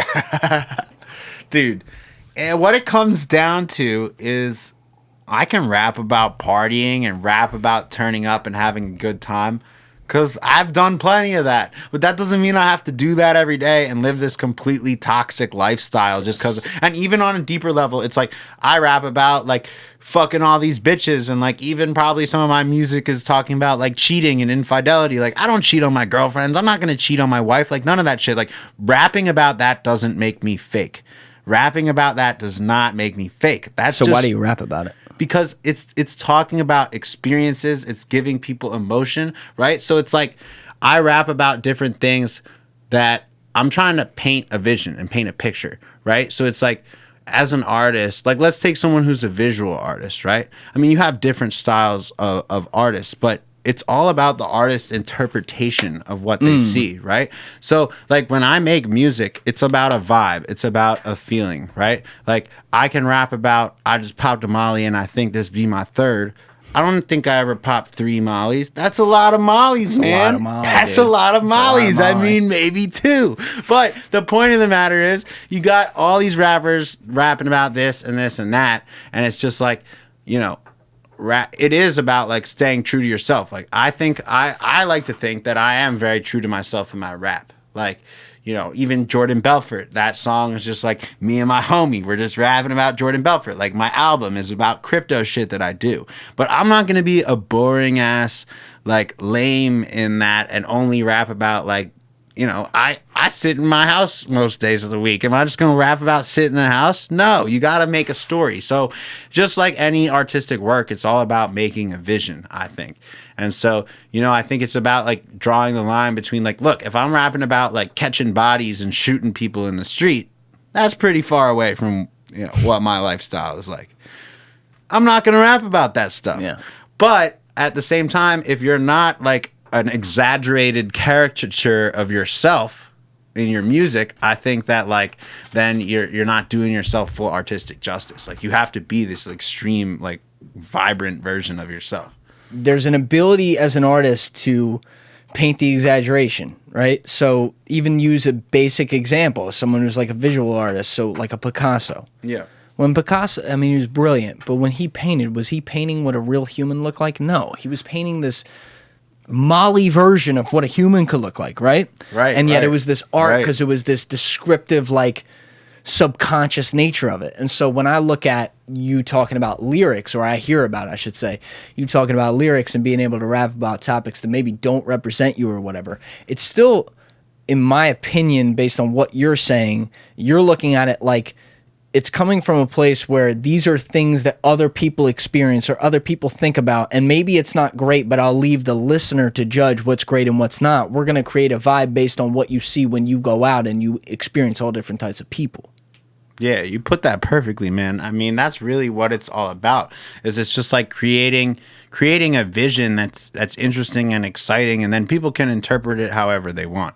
And that's what I also like. That's why I said, like, I'm not complaining. Like, I don't blame anyone for thinking what they think about me due to my Jordan Belfort song. I'm not gonna sit here and say that, you know, after listening to Jordan Belfort, you should think that I'm some kind of angel who's you know, just some good boy. Like, whatever. Like, I get it. And don't get me wrong, especially when we made that song and right when it came out, I was living it up. I was trying to do whatever shit I could. I was having a good time. I was partying like Jordan Belfort. But you know, it's just also about like realizing that everybody is a person on some level, right? Like everybody's a person on some level. And so, you know, at that, I think people don't even think through that. Like even with my girlfriend, it's just like seeing her kind of go through the stages of like even months into the thing, she's just like realizing something that just makes me like more human, where it's like, oh, you didn't realize that I take a shit too? Like, it's like, I mean, I don't know. It's just like anything like that. But yo, here's the thing. This just made me think of this. It's kind of crazy, but when you mentioned Picasso, I was just thinking, man, like you said, like it's like a Molly version of like how to see the world. Yeah. Like back in that time, the only way to like see someone else's view of the world was like through a painting. Like right now we have like phones everywhere. So it's just like, oh, here's a picture of what happened. But like back then it was like think about this. It's like I don't know what you're seeing and you don't know what I'm seeing. We don't know if we see the same kind of orange, brown here. We don't know, right? But it's like back then it was so much harder to communicate what something looked like, because now we can just like take a picture, or we have all these different ways to recreate what something looked like, so it's a lot more uniform. But like back then it was like, yo, what does this person see the world like? What does this person see the world like? And so now that's sort of what artists do nowadays, but it's so different because you can take pictures. Like back then it was really like, oh, like if he's drawing her skin in that color, like I wonder if I'm seeing it differently, or like, or if he's doing the brush strokes like this and it looks like way more like, or let's take like Starry Night for example, like Van Gogh, like oh, that's Van Gogh, is it? I'm asking. I don't know. I have either way, no it idea. makes sense. Don't worry about if it's Picasso or Van Gogh. I don't know That's who not what it I was is. getting at. I'm not the art connoisseur, but what I can say is that looking at I'll that put picture, the painting in the lower it's right, like, lower left corner, right? right corner, whatever it is. It's right like looking at that picture. It's like he probably didn't see this, but like, did what he see look more like this than what I see in a night sky? And it did. It probably did, right? If he painted it like that, it probably did. I mean, on some level, he was able to see this version of the night sky instead of the version I was seeing, right? And then it makes you think about the version you are seeing. It does. It's like, you know, what I'm seeing looks kind of like this, but you know, it's just crazy to think about how much things have changed now, though, that now anyone can take a picture of something and it's a lot more verifiable. Like you can say like, oh, it looked like this. Like, here's a picture. This is what it looked like. Whereas with this, it's like purely an artist's interpretation. So I thought that was cool to just think about that, how things would have changed since then. You are such a fucking interesting guy.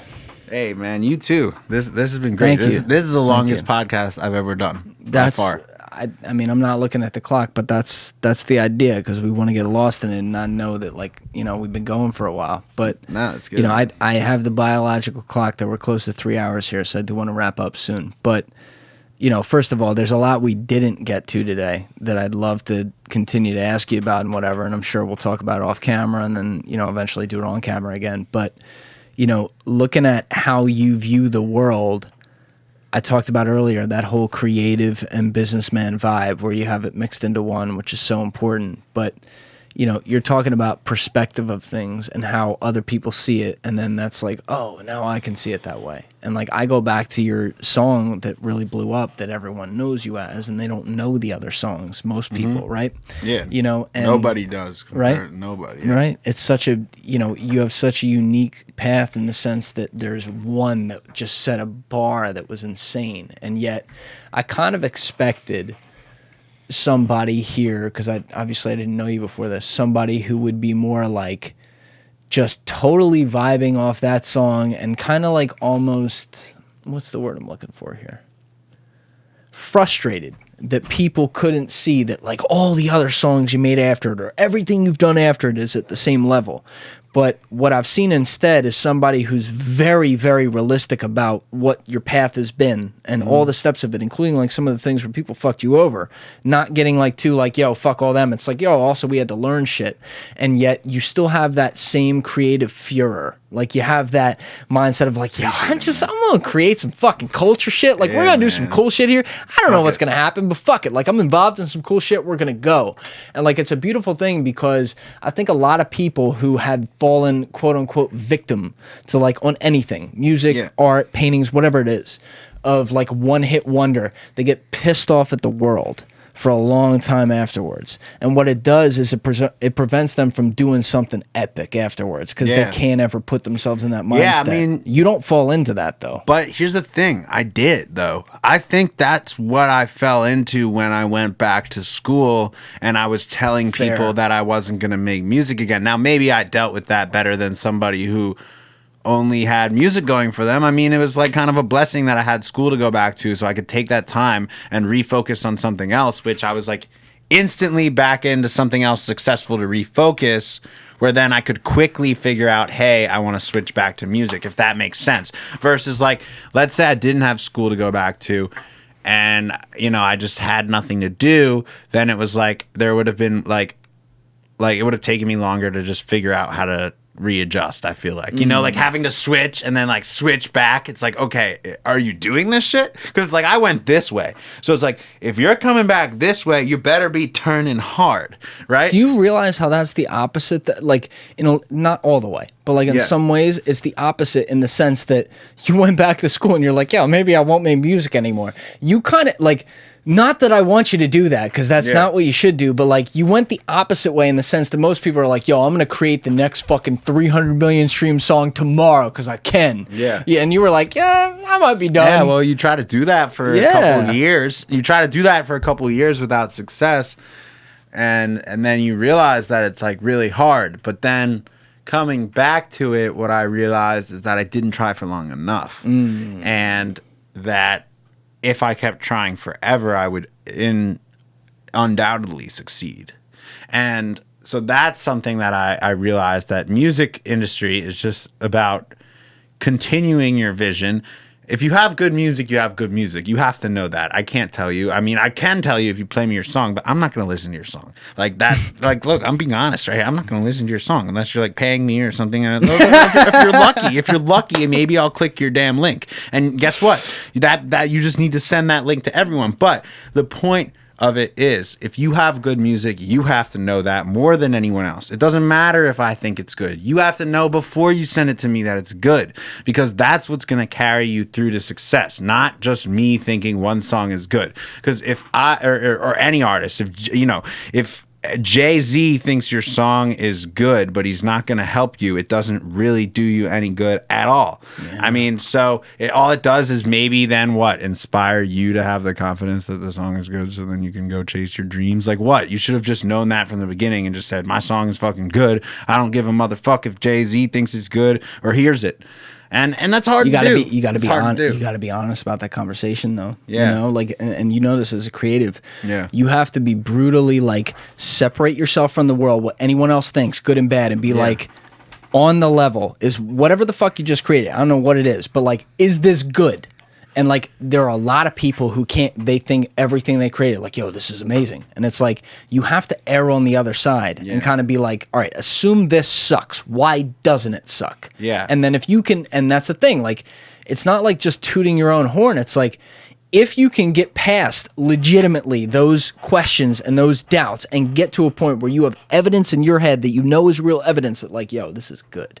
Yeah. You have to have the confidence to be like, yo, fuck it, we're gonna roll. Yeah, exactly. And I mean, it's tough because you do get people who aren't necessarily cut out for it. Maybe they're going to think everything is good. Like, they don't have that level of perfectionism. And so that can be like a reason that you wouldn't be cut out for it. But, you know, I mean, also, and just to touch back on this, like, I think what's been so amazing through this whole thing is my relationship with Wes. Like, me and Wes are like best friends since like middle school.